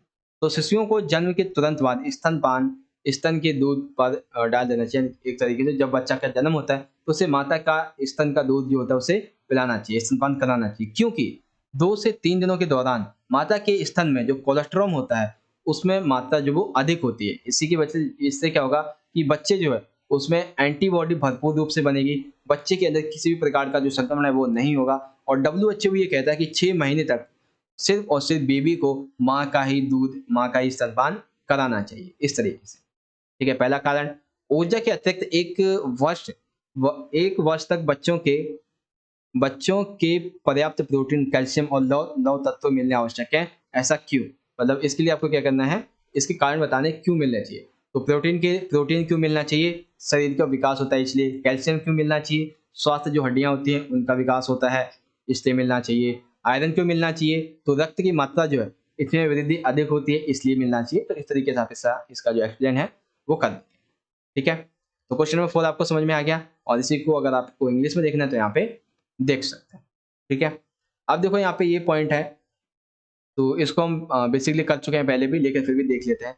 यदि छोटे बच्चों में पोषण संबंधी आवश्यकताओं की पूर्ति पर्याप्त तरीके से नहीं होती है, तो उनमें उन्हें पोषक तत्वों की कमी से होने वाले जो रोग हैं, वो बहुत सारे रोग हो सकते हैं। उन 4 महत्वपूर्ण रोगों की सूचीबद्ध कीजिए, जो पोषक तत्वों की कमी से होते हैं।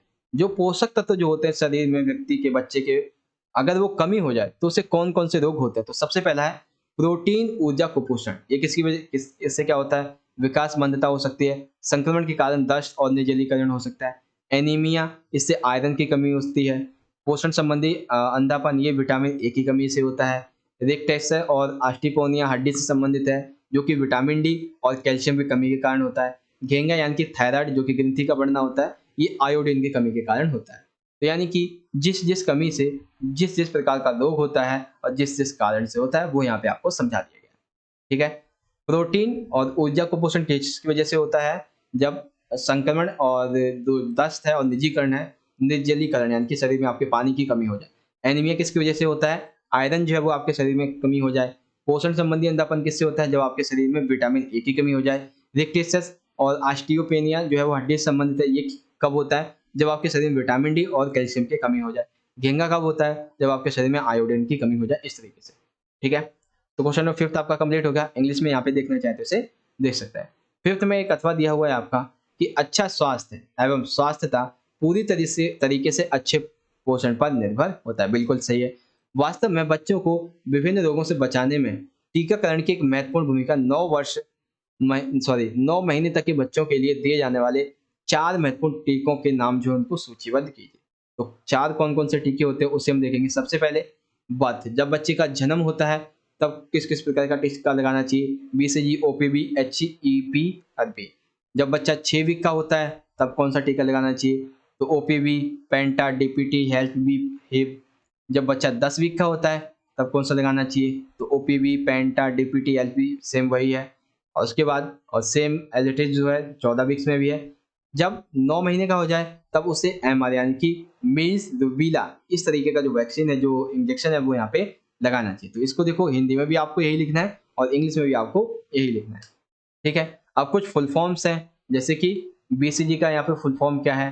ठीक है? Bacillus climate variant antibiotic, OPV oral polio vaccine है, DPT diphtheria pertussis and tetanus जो है इसकी फुल फॉर्म है, HEB हेपेटाइटिस बी है, उसके बाद हिप का जो फुल फॉर्म है वो यहाँ पे आप देख सकते हैं।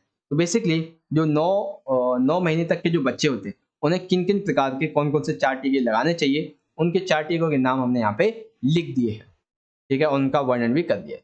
अब देखो यहाँ पे अगला क्या है, नदीम पूर्व विद्यालय बच्चों के लिए एक रेडीमेड परिधान स्टोर खोलना चाहता है। इस आयु वर्ग के बच्चों के लिए कपड़ों का चयन करते समय उसे किन किन 4 विशेषताओं का जो है वो विशेषताएं रखनी चाहिए, यानी कि आपको बताना है पूर्वी जो विद्यालय के बच्चे होते हैं उनके लिए कपड़ों की जो विशेषताएं उसके बारे में। तो बेसिकली इस क्वेश्चन को हम पहले ही कंप्लीट कर चुके हैं, ठीक है, याद रखिएगा, पहले ही कंप्लीट कर चुके हैं इस क्वेश्चन को, तो हमें यहाँ पे जो है वो उसे कंप्लीट करने की जरूरत है नहीं, ठीक है। तो अगला देखते हैं, अगला है यहाँ पे क्वेश्चन नंबर 7 है कि आपकी बहन 7 माह की शिशु की माँ है, यानी कि 7 माह का जो शिशु है उसकी माँ है, उसे 2 उपयुक्त पूरक आहार सुझाइए। पूरक आहार के लिए 2 महत्वपूर्ण निर्देशों का उल्लेख कीजिए जिसके बारे में उसे पता होना चाहिए। तो सबसे पहला देखिए यहाँ पे है अंडे की जर्दी जो कि 7 महीने तक दी जाती है और ये आधा चम्मच से शुरू की जाती है। दाल और अनाज अलग अलग संयोजन से अच्छी तरह से पकाई हुई आप उसे दाल पिला सकते हैं, दूध और उसमें चीनी मिला के पिला सकते हैं। और कौन कौन से दिशा निर्देश उसे पता होने चाहिए, तो सबसे पहला ये है कि एक ही समय में जो बच्चा है उसे केवल एक ही भोजन दिया जाना चाहिए। शुरुआत में बच्चे को कम मात्रा में ही खाना खिलाएं बल्कि ज़्यादा से ज़्यादा उसे दूध पिलाएं और धीरे धीरे जो आप खाने की मात्रा है उसे बढ़ाएं। अगर बच्चे को खाना पसंद नहीं है तो उसे उसके साथ बिल्कुल भी ज़बरदस्ती ना करें। छोटे बच्चे को मसालेदार और तले हुए पदार्थ जो है वो बिल्कुल भी ना खिलाएं।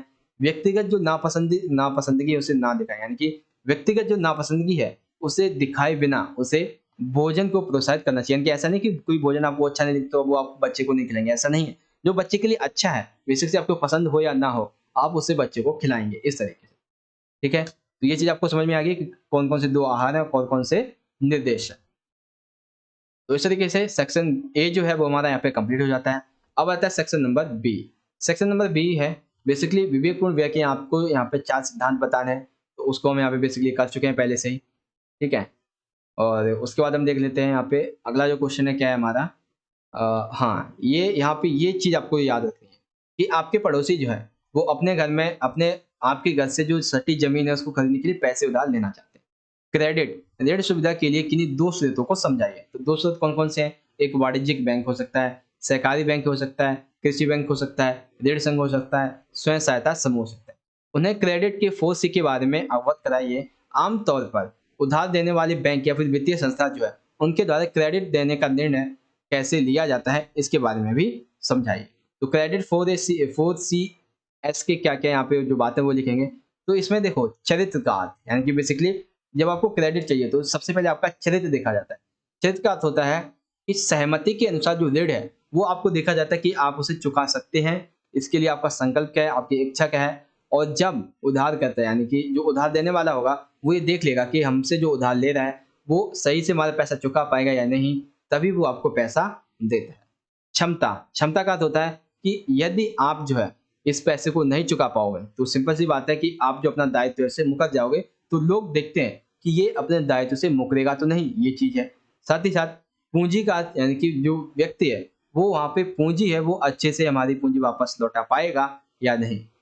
संपार्श्विक में पूंजी की विशिष्ट इकाइयां होती हैं जिन्हें किसी दिए गए ऋण के लिए सुरक्षा के लिए रूप में गिरवी रखा जाता है। यानी कि आप जो है कभी भी ऋण लेते हैं तो आपको कुछ पूंजी की विशिष्ट इकाई जैसे कि जमीन के पेपर, आपको कंपनी के पेपर्स जो है वो उस व्यक्ति के पास रखने पड़ते हैं, उस बैंक के पास में रखने पड़ते हैं, तभी वो आपको जो है वो ऋण वहां पे प्रदान करता है, ठीक है।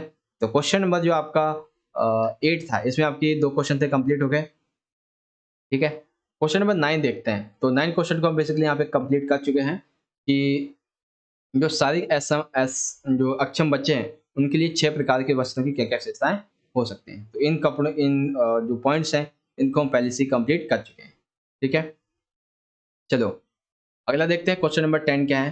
10 है शालिनी जो है वो उसने अपनी नई नौकरी से प्रथम वेतन उसे मिला है।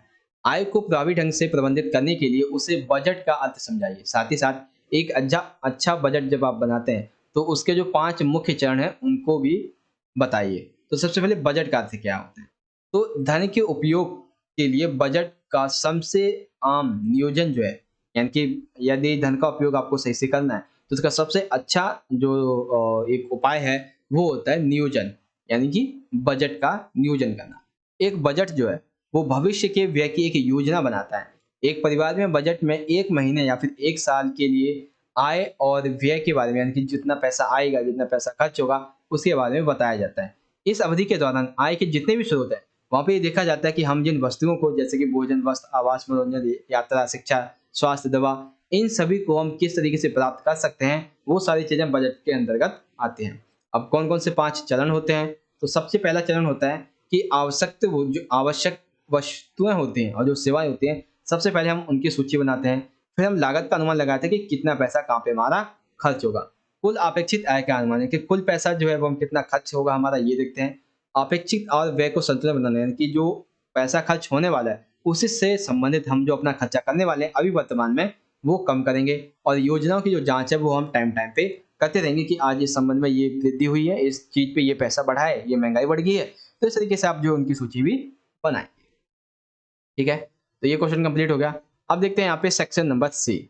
सी में बेसिकली ये वाला क्वेश्चन है कि स्वास्थ्य जीवन शैली के विभिन्न आयाम आपको लिखने हैं। ठीक है? ये क्या है? स्वास्थ्य के समग्र दृष्टिकोण का वर्णन करते हुए एक स्वास्थ्य जीवन शैली के जो 8 आयाम है, इसको दर्शाइए। तो सबसे पहला है सामाजिक पहलू आयाम है, शारीरिक पहलू का आयाम है, ठीक है? बौद्धिक पहलू का आयाम है, व्यावसायिक है, भावनात्मक है, आध्यात्मिक है, पर्यावरणीय है, वित्तीय है। तो इन सभी पहलुओं को हम पहले ही सैंपल वीडियो में कंप्लीट कर चुके हैं। अब देखो जो दृष्टिबाधित बच्चे हैं, उनके रेखा चित्र बनाने की आवश्यकता है, वो सिर्फ़ और सिर्फ़ 8 आयाम लिखेंगे। अब इसको देख सकते हैं, इंग्लिश में हम पढ़ ही चुके हैं इसको।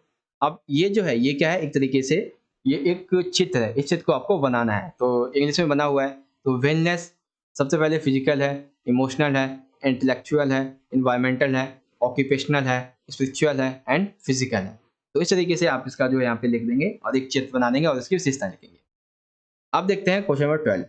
कार्तिक के सूती पैंट पर तेल के कुछ धब्बे, ठीक है? तो सबसे पहले देखो यहाँ पे आपको आंसर किस तरीके से लिखना है। कार्तिक का जो सूती का पैंट है उस पे कुछ तेल के धब्बे हैं। अब उससे संबंधित दाग को हटाने के लिए कोई 2 उपाय जो साधन है वो बताइए। तो दाग को हटाने के लिए आप किस-किस का उपयोग कर सकते हैं? ग्रीस सॉल्ट्स का, और एक सेकंड, हाँ, देखो दाग को हटाने के लिए अभिकर्मक जो है वो कौन-कौन सा उपयोग कर सकते हैं? तारपीन है, मिट्टी का तेल है, सफ़ेद पेट्रोल है और मिथाइल स्प्रिट है, एसीटोन है, कार्बन टेट्राक्लोराइड है, ग्रीस है, अवशोषक जैसे चोकर, फुलकर की पृथ्वी, टेल्कल पाउडर, स्टार्च, फैग, चांदी, ये सभी चीज़ें जो वो आप यहाँ पे लिख देंगे। दाग हटाने के लिए ये सारे साधनों में से 2 लिखेंगे, सिंपल सा। उसे 4 सामान्य विचार भी बताइए जिनके ध्यान से वो दागों को हटा सकते हैं। यानी कि दागों को हटाते समय हमें किन-किन बातों का ध्यान रखना चाहिए। तो सबसे पहले दाग जो है, देखो 7 पॉइंट हैं। दाग जो हैं वो अगर ताज़े हैं तो हमें उन्हें जल्दी से जल्दी हटा लेना चाहिए। उसके बाद अगर आप भूल गए कि दाग हटाना, तो हमें देखना चाहिए दाग कहाँ पे है। उसके बाद हटाने की जो प्रक्रिया है उसका उपयोग करना चाहिए। अज्ञात दागों के लिए आप एक साधारण प्रक्रिया अपना सकते हैं। अगर साधारण प्रक्रिया से नहीं हटते हैं तो एक जटिल प्रक्रिया भी अपना सकते हैं। और क्या-क्या पॉइंट है यहाँ पे कि दाग को हटाने के बाद जो क्या करिएगा आप कि कपड़ों को जो है वो साबुन के घोल में धोएँ और जो रसायन है उनसे जो निशान है वो अवश्य निकल जाएँगे। उसके बाद जब कपड़े को आप धो लेते हैं, दाग निकल जाता है, फिर आप उन्हें धूप में रख दीजिए सूखने के लिए, ताकि जो है वो प्राकृतिक रूप से एक तरीके से जो दाग है वो उससे निकल जाएँगे। उसके बाद तीसरा क्या है कि एक रेडीमेड काली पैंट की देखभाल लेवल पर ब्लीच ना करें तथा छाया में सुखाएं के निर्देशन को दर्शाने के लिए उपयुक्त चिन्ह बनाइए। तो उपयुक्त चिन्ह हम क्या-क्या बना सकते हैं? तो डू नॉट ब्लीच, तो इसके लिए आप ये चिन्ह बना सकते हैं, एक इस तरह का चिन्ह बना सकते हैं, एक इस तरह का। और शेड में सुखाने के लिए ड्राई इन शेड आप इस तरीके का चित्र बना सकते हैं और एक चित्र आप इस तरीके का बना सकते हैं। और यही आपको हिंदी में भी करना है और इंग्लिश में भी। तो क्वेश्चन नंबर 12 के आपके जितने भी क्वेश्चन थे, वो हमारे यहाँ पे ऑलरेडी जो है वो कंप्लीट हो जाते हैं। अब आते हैं यहाँ पे अगले पॉइंट पे, अगला क्वेश्चन। तो अगला देखिए 13 है, एक सेकंड। अच्छा हाँ, यहाँ पे बेसिकली एक और प्रश्न है। क्या प्रश्न है यहाँ पे? सविता अपने ऊनी कालीन को ड्राई क्लीन करवाना चाहती है, ताकि उस पर जमा जो ग्रीस है, वो किसी भी प्रकार से साफ हो जाए। तो सबसे पहला है कि ड्राई क्लीन के लिए उपयुक्त सर्वाधिक रूप में उपयोग किए जाने वाले 2 विलायक के नाम। तो एक है सावेट्स का उपयोग, क्लोरोफ्लोरोएथिलीन, एक पेट्रोलियम विलायक, एक क्लोरोफ्लोरोकार्बन विलायक। ड्राई क्लीनिंग प्रक्रिया को संक्षेप में समझाइए। तो ड्राई क्लीनिंग प्रक्रिया क्या होती है? जब सफाई जो है, एक सेकेंड, ये वाला कौन सा आंसर लिखा हुआ है? अच्छा हाँ, जब सफाई सॉवेल्ट्स या फिर अवशोषक के द्वारा की जाती है, यानी कि वो सफाई जो 100% पानी के साथ नहीं की जाती है, उसे हम कहते हैं ड्राई क्लीन, ठीक है? और ये आम तौर पर जो औद्योगिक प्रतिष्ठान, जो फैक्ट्रियाँ वगैरह होती है, वहाँ पे होता है, कहीं पर ये घरेलू स्तर पर नहीं होता है। तो ये है ड्राई क्लीन। उसके बाद है एक फर्श पर मतलब एक एक फर कोट के देखभाल लेवल पर इस्त्री ना करें, यानी कि ये एक तरीके से कह सकते हैं, एक है कि लेबल लगा हुआ है कि इस्त्री ना करें, एक है ठंडे जल का उपयोग करें। तो इसके लिए आपको एक चिन्ह बनाना है। तो चिन्ह किस तरीके से आप बनाएँगे? Do not iron and use cold water. तो इस तरीके से आप जो है इन सभी का पॉइंट जो है यहाँ पे लिख देंगे। उसके बाद क्वेश्चन में क्या यहाँ पे पूछा गया है हमसे, जो दृष्टिबाधित बच्चे हैं उनके लिए, कि आपको यहाँ पे धुलाई के लिए कोई 2 विधियाँ जो है वो उनके नाम लिखने हैं। तो घर्षण धुलाई है, सानना और फैलाना है, सूक्षण है और मशीनों से धुलाई। तो इस तरीके से आप यहाँ पे इसे कंप्लीट कर देंगे। तो गाइस आपकी जो वीडियो है वो अराउंड 1 सेकंड, अच्छा हाँ, अभी 13 क्वेश्चन तो बचा हुआ है। वो तो 12 का हमारा 12 का सेकंड था। अब देखो यहाँ पे क्या है कि 8 वर्षीय जो सलोनी है, उसमें विभिन्न आकार की वस्तुओं को क्रम से आसानी से व्यवस्थित वो कर सकती है। पियाजे के द्वारा वर्णित ये जो संज्ञानात्मक विकास की अवस्था है, इसको पहचानना है आपको, और इस अवस्था की कोई 3 जो विशेषता है वो आपको समझानी है। तो ये अवस्था है क्रांकेट परिचालन की अवस्था, ठीक है? 7 से 11 वर्ष की अवस्था। अब देखो इसमें कौन-कौन सी विशेषताएँ हैं, वो क्या-क्या आप लिखेंगे? तो यहाँ पे देख सकते हैं सभी विशेषताएँ एक ही बार में। जो बच्चा होता है वो मानसिक रूप से किए गए कार्यों को उलट सकता है और एक ही समय में कई आयामों या फिर किसी समस्या के पहलुओं पर ध्यान केंद्रित कर सकता है। जैसे कि एक से एक गिलास से दूसरे गिलास में पानी डालने का उदाहरण, कि वह ये तर्क कर सकता है कि पानी चौड़े गिलास में संतरे में गिरता है तो पानी की मात्रा नहीं बदलती है और कुछ भाग जो है वो नहीं डलता है। यानी कि पानी जो है दूसरे गिलास में जाता है सेम टू सेम गिलास में, तो कोई बदलाव नहीं होता है, किसी छोटे गिलास में जाता है तो बाहर निकलता है। इस तरीके से जो है वो थोड़ा-सा डिफरेंस करना शुरू कर देता है। इस अवस्था में बच्चे जो है वो अहंकारी कम होते हैं। वे देखते हैं कि अलग-अलग लोग एक ही घटना को अलग-अलग स्थितियों में अलग-अलग मूल्यों से बताते हैं, ठीक है? और ये जो भावना है, वो उस बच्चे के विकास में बहुत ही सहानुभूति जो एक प्रभाव होता है उसे छोड़ती है। बच्चा जो है वो एक स्थिर संख्या की अवधारणा को विकसित करता है, वो ये समझने लगता है कि एक विशेष संख्या कितनी मात्रा को दर्शाती है और उसकी गिनती में त्रुटि नहीं होती। वो ये समझ जाता है कि एक विशेष वस्तु कई अलग-अलग श्रेणियों से संबंधित भी हो सकती है। उदाहरण देखें तो फलों का उदाहरण है कि फलों के बीज वाले और बिना बीज वाले जो फल होते हैं उनमें वो आसानी से वर्गीकृत कर सकती है। फलों को एक ही सेट को सर्दियों में उगने वाले फल और गर्मियों में उगने वाले फल इसके रूप में वर्गीकृत कर सकते हैं। साथ ही साथ उनके स्वाद के आधार पे मीठा और खट्टा। यानी कि जो इस आयु में जो बच्चा होता है, वो अपना ध्यान अच्छे से केंद्रित करना शुरू कर देता है। उसके अंदर जो है अहंकार कम होता है। वो ये देखने लगता है अपने तर्क के आधार पे कि एक गिलास से दूसरे गिलास में अगर पानी डाला जाता है, तो चौड़े गिलास में पानी जो है वो अ अ, अगर सेम गिलास होता है तो पानी जो नॉर्मल रहता है, चौड़े में डाल देते तो उसमें पानी जो लगता है कम है, छोटे में डाल दे तो पानी बाहर निकल सकता है। इससे ये जो अंतर है वो करना शुरू कर देता है। साथ ही साथ बच्चे में जो है एक अहंकार की जो भावना होती है वो बिल्कुल भी नहीं होती, ये भी बताया गया है। बच्चा जो है लोगों के प्रति सहानुभूति जैसा एक व्यवहार है वो रखता है। साथ ही साथ वो अपनी श्रेणियों के माध्यम से जो गिनतियाँ होती हैं उसमें त्रुटि नहीं करता है और वो अंतर करना शुरू कर देता है। फलों वाले बीजों को बिना बीज वाले और बीज वाले जो सर्दियों में उगाए जाते हैं, जो गर्मियों में उगाए जाते हैं, जो मीठा है, जो खट्टा है, इस तरीके से वो वर्गीकरण करना भी शुरू कर देता है। तो इस तरह से जो एक बच्चा है, इस प्रकार से इस प्रकार एक ही फल वर्गीकरण के प्रत्येक मापदंड के अलग-अलग सेटों से संबंधित होता है और ये पॉइंट्स जो है वो आप यहाँ पे इज़िली यहाँ पे क्लियर कर देंगे। तो गाइस आपकी जो वीडियो है वो अराउंड 1 घंटे 20 मिनट की हो चुकी है। तो इन 1 घंटे 20 मिनट में हमने जो आपके क्वेश्चन आंसर यानी कि जो आपके सैंपल क्वेश्चन पेपर थे, 3 सैंपल क्वेश्चन पेपर हमने आपके यहाँ पे सॉल्यूशन कर लिए हैं, ठीक है? तो आई होप कि आपको ये 3 सैंपल क्वेश्चन पेपर जो थे वो आपको बहुत अच्छे तरीके से समझ में आ गए होंगे। गाइस आपको वीडियो अच्छी लगी रही हो तो लाइक करें, शेयर करें और आपको कोई डाउट रह जाता है तो आप मुझसे वो पूछ सकते हैं। अब हम जो है वो अपना एक और टॉपिक स्टार्ट करने वाले हैं जो कि है आपका chapter wise important question answer का। तो चलिए देखते हैं कौन-कौन से आपके chapter wise important question answer हो सकते हैं। तो चलिए शुरुआत करते हैं और वीडियो में आपका कोई भी टॉपिक है, कोई भी डाउट है तो आप मुझे पूछ लीजिए और इसका आंसर जो है आपको कमेंट बॉक्स में रिप्लाई कर दूँगा। और जो भी बच्चे 1-2 बच्चे अगर जो फालतू बात करते हुए पाए जाएँगे, उनको चैनल से ब्लॉक कर दिया जाएगा। मैं ये बात आपको दोबारा से फिर बता रहा हूँ, याद रखिए। ठीक है? तो ठीक है, कृपया करके लाइव चैट में कोई फालतू की बात ना करें, जो भी डाउट है सिर्फ वही पूछे। ये बात मैं दोबारा से आपसे कह रहा हूँ, याद रखिए। तो चलिए शुरुआत करते हैं अपना जो हमारे चैप्टर के इंपॉर्टेंट क्वेश्चन आंसर हैं उनकी तरफ। तो अब हम स्टार्ट करेंगे आपके चैप्टर के जो इंपॉर्टेंट क्वेश्चन आंसर है उनको। जैसे चैप्टर नंबर 11 है आपका कि उत्तरजीविता वृद्धि तथा विकास, ठीक है। फिर आपका चैप्टर 12 है पोषण स्वास्थ्य एवं स्वास्थ्यता। चैप्टर 13 कटा हुआ है, 14 है आपका हमारे परिधान। चैप्टर 15 है स्वास्थ्य एवं स्वास्थ्य कल्याण। चैप्टर 16 है वित्तीय प्रबंधन एवं योजना। चैप्टर 17 है वस्त्रों की देखरेख तथा रख रखाव। तो इन सभी चैप्टर के जो इंपॉर्टेंट क्वेश्चन आंसर है अब वो सीरीज हम यहाँ पे स्टार्ट कर रहे हैं। तो जो आपके सैंपल क्वेश्चन पेपर थे 3, 2 एंड 1, इन सभी को हम ऑलरेडी कंप्लीट कर चुके हैं। अब देखते हैं चैप्टर वाइज। तो चैप्टर 11 की बात करते हैं, इसमें से क्या क्या इंपॉर्टेंट क्वेश्चन आपके बन सकते हैं। देखो, जो क्वेश्चन हमने पहले कर चुके हैं हम उसको डिस्कस नहीं करेंगे, हम वही क्वेश्चन डिस्कस करेंगे जो हमने अभी तक नहीं किया है।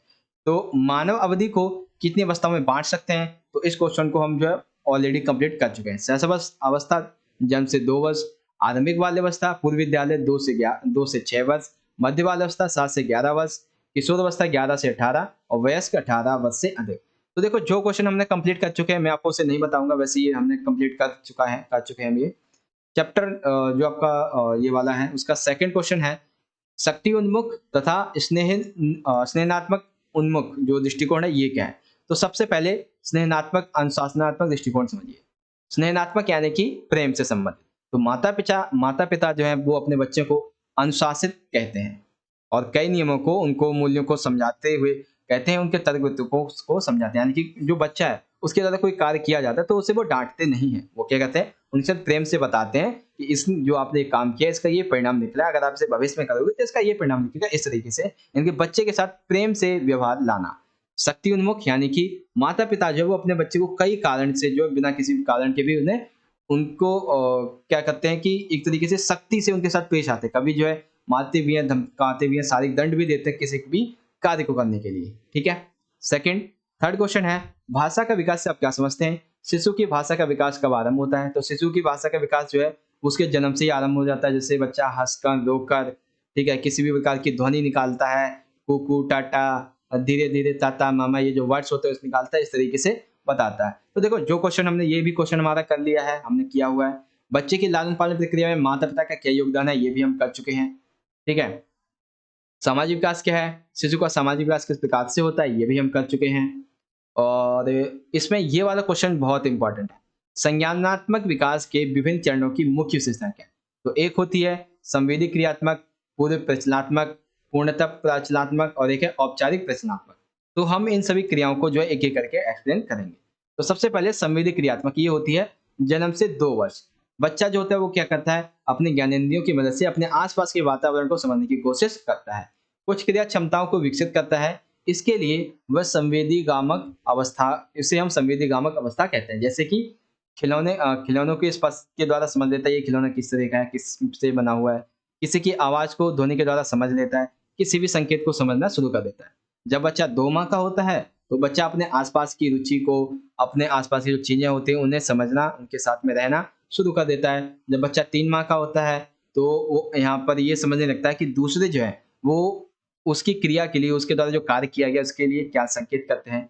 4 से 8 माह का जो बच्चा होता है वो ये देखता है कि उसकी क्रियाओं का प्रभाव जो है, यानी कि उसके द्वारा जो कार्य किया जाता है उसका दूसरे पर क्या प्रभाव पड़ता है। जब भी वह कोई वस्तु गिराता है तो उसे आवाज आती है, जिसके कारण एक प्रभाव जो है वो वहाँ पे शुरुआत होता है। तो संवेदी क्रियात्मक जो विशेषता है जो संज्ञानात्मक विकास की, वो क्या है, इस तरीके से आप इसे एक्सप्लेन कर देंगे।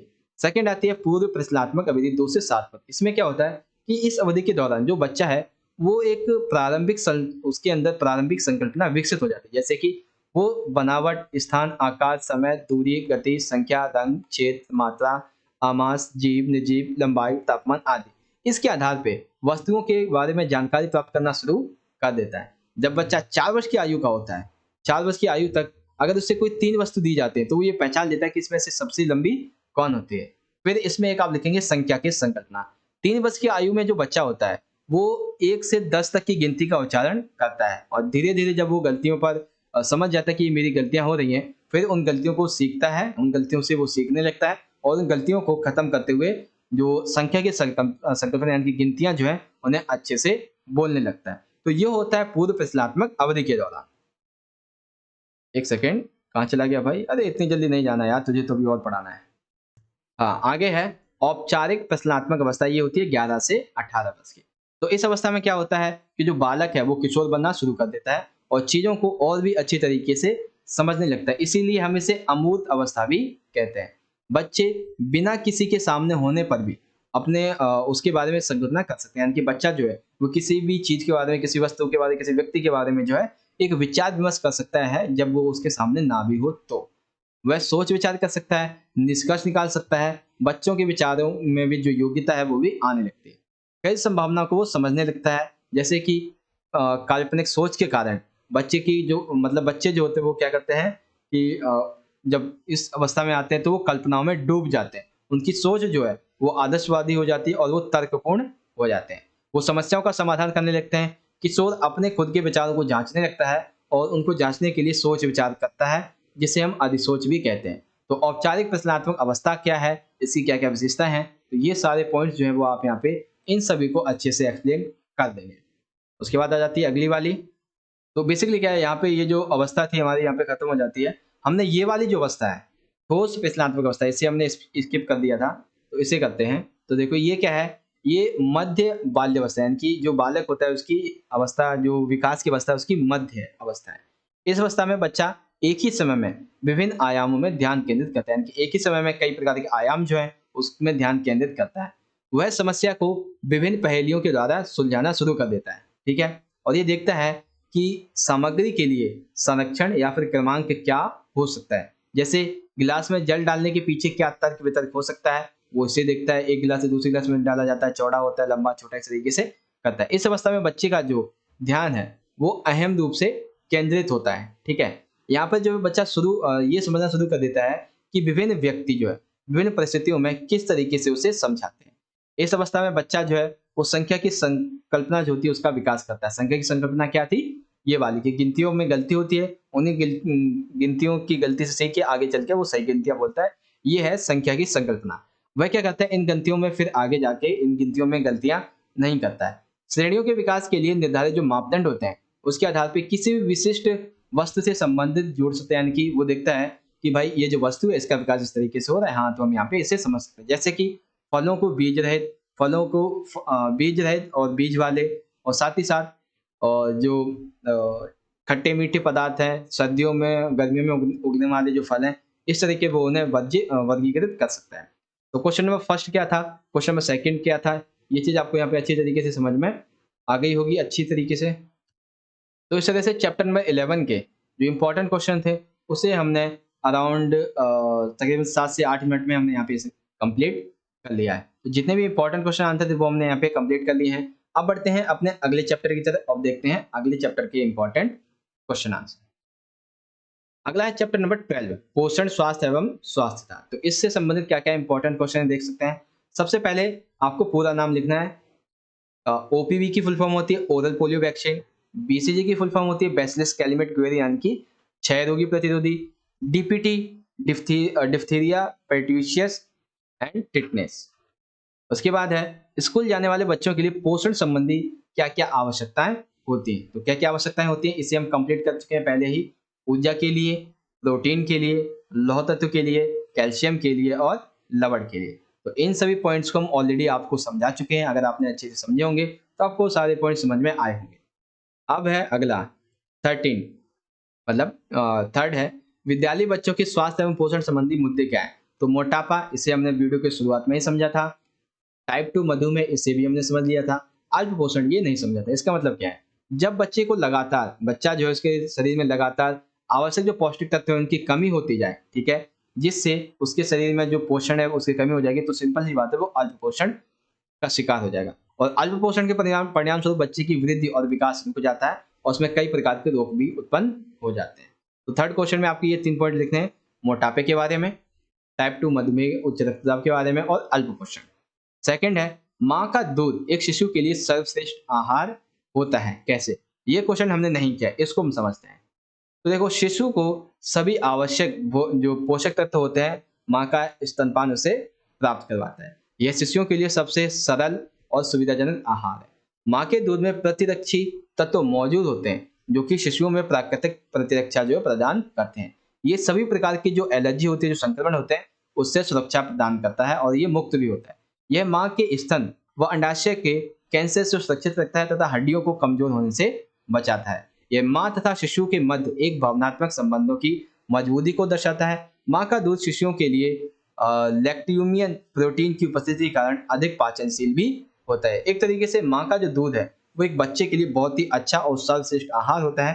तो उसमें आप क्या क्या पॉइंट लिखेंगे वो मैंने आपको यहाँ पे अच्छे तरीके से समझा दिए। अगला है क्वेश्चन नंबर 5। विशेष आवश्यकता वाले बच्चों के लिए, अब मुझे कलर चेंज करना चाहिए। विशेष आवश्यकता वाले जो बच्चे होते हैं उनके लिए पौष्टिक आवश्यक की पूर्ति करते समय हमें किन किन बातों का ध्यान रखना चाहिए, तो इसको क्वेश्चन को भी हम कर चुके हैं। ये सभी पॉइंट जो है वो आप यहाँ पे अच्छे से एक्सप्लेन कर देंगे। 6 है मिड डे मील योजना को प्रारंभ करने के उद्देश्य। हाँ, इसे हमने नहीं किया था। तो देखो उद्देश्य क्या होंगे। सबसे पहला, जो प्राथमिक स्कूल है वहाँ पे छात्रों की जो प्रवेश संख्या है, छात्रों की आने की संख्या, उसे बढ़ाया जाए। प्राथमिक स्तर पर जो अपव्यय हो रहा है, यानी कि जो पैसा फालतू का खर्च हो रहा है, उसे रोककर बालकों और बालिकाओं को प्राथमिक स्कूलों में भेजा जा सके, इसके लिए छात्रों की नियमित उपस्थिति को बनाए रखने के लिए, छात्रों को पौष्टिक भोजन के द्वारा स्वास्थ्य लाभ देने के लिए, बिना किसी भेदभाव के एक साथ भोजन करने से भाईचारा जो उत्पन्न होता है, जातिभेद खत्म होता है, इन सभी को जो है खत्म करने के लिए, मतलब जातिभेद खत्म करने के लिए और भाईचारे का जो भाव है उसको उत्पन्न करने के लिए मिड डे मील शुरुआत की गई थी। तो क्या क्या इसके पॉइंट्स हैं, इन सभी को आप यहाँ पे इजीली एक्सप्लेन कर दोगे। आगे देख लेते हैं अगला क्वेश्चन। अब आता है क्वेश्चन नंबर हमारा 7। ये क्वेश्चन भी हम कर चुके हैं बेसिकली कि आपका भाई जो है वो 10 वर्ष का है, ठीक है, उसकी भोजन संबंधी आदतें लगातार बदलती जा रही हैं। आप ये कैसे पहचानेंगी और कौन कौन से कारक हैं जो उसके भोजन की संबंधित आदतें उसको प्रभावित कर रहे हैं। तो कौन कौन से कारक हैं देख लेते हैं भाई। सबसे पहला है पारिवारिक माहौल, फिर मीडिया है, फिर है मित्र, सामाजिक एवं सांस्कृतिक प्रभाव और अनियमित भूख। तो इन सभी पॉइंट्स को हम ऑलरेडी कंप्लीट कर चुके हैं, याद रखिएगा। अब देखते हैं, तो इस तरीके से हमारा ये क्वेश्चन भी कंप्लीट हो जाता है, यानी कि ये जो चैप्टर था हमारा ये भी यहाँ पे कंप्लीट हो जाता है। देखें तो अराउंड 5 से 6 मिनट के अंदर हमने ये जो आपका चैप्टर था इसे भी यहाँ पे कंप्लीट कर लिया है। तो चैप्टर 12 का question number first, question number second, question number third, question number fourth, question number fifth and question number 6, then last question number 7, ये यहाँ पे कंप्लीट हो जाता है। तो ये आपको समझ में आ गया होगा क्वेश्चन जो आपका चैप्टर नंबर 12 था। अब देखते हैं चैप्टर नंबर 14। 14 है हमारे परिधान। अब परिधान से संबंधित कौन कौन क्वेश्चन है। सबसे पहला है कि बच्चे के जन्म के बाद 6 महीने तक हमें उसका ख्याल कैसे रखना चाहिए। तो कैसे रखेंगे, सबसे पहले तो हम क्या करेंगे, बच्चा जो है उसके अंदर उष्णता, आराम और स्वच्छता, उसको इसके लिए प्रेरित करेंगे। जब बच्चा जो है वो बड़ा होता है, यानी कि जब बच्चे का जन्म होता है वो 6 महीने का होता है, तो उसके लिए जो कपड़े हैं वो चुने जाएंगे। किस तरीके से चुना जाए वो आपको बता देना है, कैसे कैसे। तो ये सामने नीचे की ओर खुले हों, गला बड़ा हो, खींचने वाले हों, धागों से बचें, ताकि मतलब खींचने वाले जो धागे वो नहीं होने चाहिए। हुक बटन आदि जो है वो ऐसे हों जो किसी भी प्रकार से शिशु को चोट ना पहुंचाएं। साथ ही साथ शिशु के वस्त्र मुलायम हो, हल्के हो, पहनने और उतारने में सरल हो, इस तरीके जो वस्त्र हैं वो हो सकते हैं। और सूती वस्त्र, ऐसे वस्त्र आप शिशु के लिए ले सकते हैं। दूसरा क्या है, जब बच्चा जो है वो घुटने के बल चलने लगता है तो हमें किन किन बातों का ध्यान रखना चाहिए। तो देखो, जब बच्चा जो है वो घुटने के बल चलता है तो इन बातों का हमें ध्यान रखना चाहिए। सबसे पहला, बच्चे जो हैं वो आत्मनिर्भर होने लगते हैं, उन्हें सुरक्षित और आरामदायक कपड़ों की आवश्यकता होती है। बच्चों के लिए ऐसे परिधान होने चाहिए जो कि ढीले और बिना किसी बाधा वाले होने चाहिए। वस्त्र ऐसे हो जो ढीले हों, फिट होने वाले कपड़े हों, ऐसे बुने होने चाहिए, ठीक है। इसमें क्या हो कि ऐसे भी कपड़े हों जो जिनमें कि उनको अगर जैसे जैसे आयु बढ़ती है तो उनको बढ़ाने की गुंजाइश भी होनी चाहिए। बहुत अत्यधिक भारी पोशाक वाले जो कपड़े होते हैं वो बच्चे के लिए नहीं लेने चाहिए। बच्चों के लिए अधिक कपड़े ना खरीदें, क्योंकि इस समय उनकी जो वृद्धि होती है वो अधिक तेजी से हो रही होती है। वस्त्र बच्चों के जो कपड़े होते हैं उनकी देख रेख, यानी कि उनकी लिए इस्त्री करना, धोना, ये सभी आसान होना चाहिए। तो ये सभी पॉइंट्स जो है वो आप यहाँ पे लिखेंगे जब बच्चा घुटने के बल चलने लगता है। पहला क्वेश्चन क्या था, 6 महीने का हो जाता है, दूसरा घुटने के बल, और तीसरा है टॉडलर अवस्था। इसमें जूतों का क्या महत्व होता है। तो देखो, इस आयु वर्ग में क्या होता है कि बच्चे जो बहुत ही क्रियाशील हो जाते हैं, वे अधिकांश कार्य अपने आप ही करना चाहते हैं। इस अवस्था में बच्चे चलना शुरू कर देते हैं, चलने की प्रारंभिक अवस्था होती है, इसलिए जूते, मोजे, चप्पल, ये सभी एक अनिवार्य अंग बन जाते हैं। देखो, जूतों का चयन कैसे किया जाए। तो सबसे पहले लचीली तली वाले जो है ऐसे जूते होने चाहिए। खुरदरे सोल की मोटाई हो 1/8 ऐसे जूते होने चाहिए। जूते जो है वो बिना एड़ी के यानी कि एड़ी की ऊंचाई कम हो ऐसे होने चाहिए। जूतों का पंजे वाला जो भाग है वो भरा हुआ होना चाहिए, फूला हुआ होना चाहिए। सही फिटिंग वाले जूते जो हैं वो बच्चे के लिए संतुलन बनाने में सहायक होते हैं। चढ़ने और दौड़ने के लिए, दौड़ने के दौरान शारीरिक कौशल का सही से निर्माण किया जा सके, ये पॉइंट आप यहाँ पे इजीली एक्सप्लेन कर दोगे। ठीक है? तो जूतों का चयन किस तरीके से करना चाहिए, ये चीज़ आपको वहाँ पे बहुत अच्छे तरीके से समझ में आ गई होगी। उसके बाद है पूर्व विद्यालय जो बच्चे उनके लिए परिधान कैसे होने चाहिए। तो पूर्व विद्यालय बच्चों के लिए कैसे-कैसे परिधान होने चाहिए, इस क्वेश्चन को हम ऑलरेडी जो वो कंप्लीट कर चुके हैं। ठीक है? और हाँ, ये विशेषताएँ हैं बेसिकली यहाँ पे, तो इसको हम कंप्लीट कर चुके हैं। बेसिकली ये है। अब है प्रारंभिक स्कूली बच्चों की विशेषताएँ। तो इस क्वेश्चन को भी हम कर चुके हैं, जो प्रारंभिक स्कूली बच्चे होते हैं, उनके लिए क्या-क्या जो अ, वस्त्रों की विशेषताएँ होती हैं। किशोरों के वस्त्र कैसे होने चाहिए, तो इस क्वेश्चन को भी हम कर चुके हैं। अब देखो ये क्वेश्चन नहीं किया कि कठिन कार्य क्यों? तो कठिन कार्य देखो इसलिए होता है क्योंकि बच्चे जो हैं वो अत्यंत महत्वपूर्ण और फिटिंग इनका एक सेकंड हाँ, फिटिंग मतलब कि बच्चे जो हैं उनके लिए कपड़े अत्यंत महत्वपूर्ण होते हैं और वो फिटिंग वाले और फैशन वाले कपड़े पहनना पसंद करते हैं। किशोर ना केवल फैशन वाले कपड़े पहनते हैं बल्कि फैशन को आगे बढ़ाते भी हैं। वे फैशन को और सनक का अंधाधुंध जो है वो अनुसरण करते हैं। वे अपने पहनावे पर बड़ी राशि खर्च कर देते हैं। खेल-कूद, कसरत के लिए तैयार होते समय कपड़े और जूतों को पहचानने चाहिए। यानी कि ऐसे जब आप खेल-कूद करने जाएँ तो ऐसे कपड़े जूते पहन के जाएँ जो आपको आरामदायक दें, खिंचाव जिसमें हो सके, इस तरीके से। तो वस्त्र कैसे होने चाहिए उस संबंध में आप ये पॉइंट लिखेंगे, ठीक है? और जो क्या है यहाँ पे कठिन कार्य क्यों माना जाता है, तब आप जो है वो ये पॉइंट लिखेंगे। और सबसे आखिरी प्रश्न है कि विशेष आवश्यकता वाले बच्चों के लिए कपड़ों की क्या-क्या विशेषताएँ होनी चाहिए, तो इसे भी हम ऑलरेडी कंप्लीट कर चुके हैं। तो इस तरीके से जो आपका ये चैप्टर नंबर था 14 हमारे परिधान, ये यहाँ पे हमारा कंप्लीट हो जाता है। Question number first, question number second, question number third, question number fourth, question number fifth, question number sixth, question number 7। तो इस तरीके से चैप्टर 15 हमारे परिधान हमारा कंप्लीट हो गया।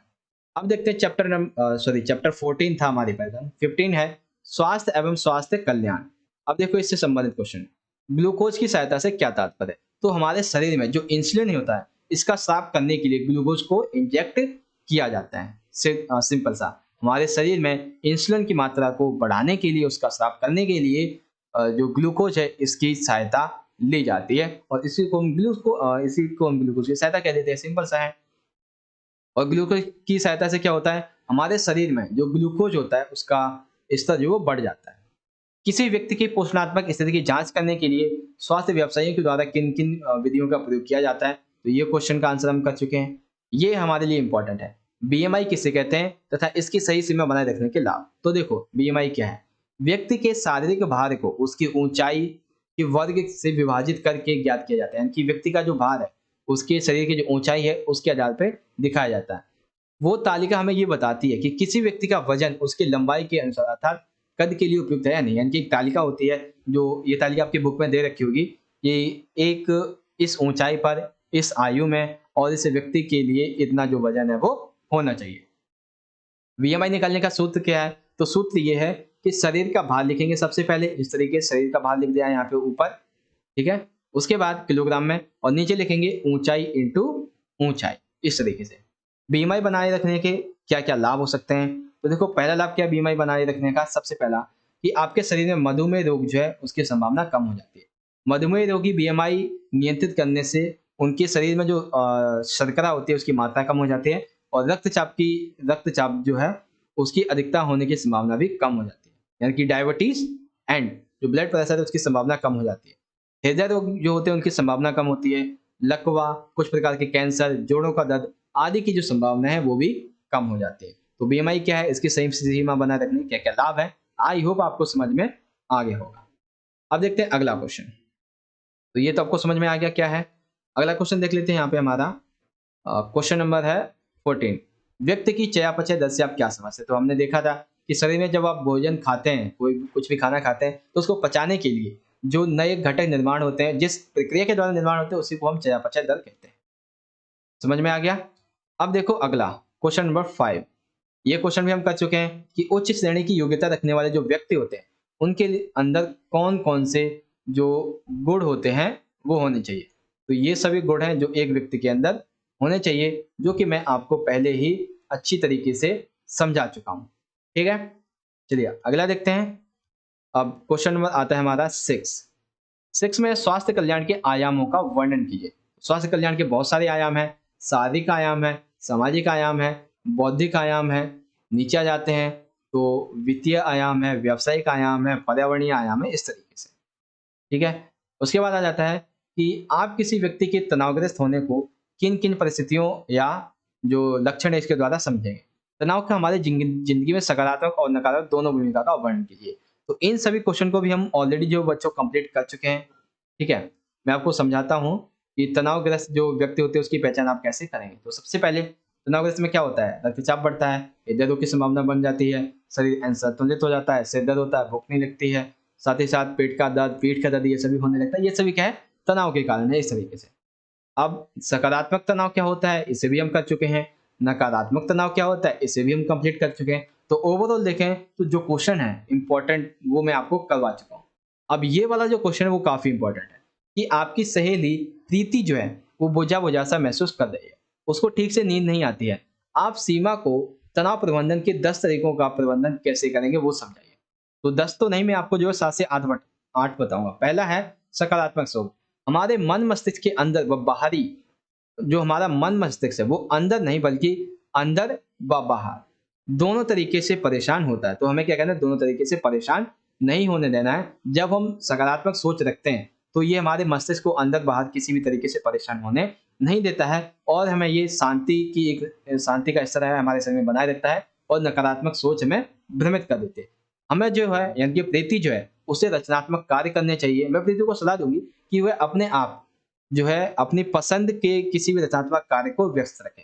व्यायाम, रिधि को नियमित रूप से 20 से 30 मिनट डेली बेसिस पे व्यायाम करना चाहिए जैसे कि चलना, दौड़ना, घूमना इससे क्या होगा उसका तनाव दूर होगा। उसके बाद है ध्यान लगाना। रिधि को दिन में 10 से 20 मिनट जो है वो ध्यान लगाना चाहिए आंखें बंद करके। इससे उसे शांति मिलेगी, शांति का अनुभव होगा। गहरी सांस लेने से दिमाग भी शांत होता है। फिर है संगीत। प्रीति को अपनी पसंद का संगीत सुनना चाहिए। संगीत केवल मनोरंजन का ही साधन नहीं है, बल्कि संगीत कला, ज्ञान का आध्यात्मिक साधन एक तरीके से साधना भी है। ये हमारे दिमाग में विचारों को शांत करके हमें गहरे ध्यान की गहराइयों तक भी पहुंचाता है।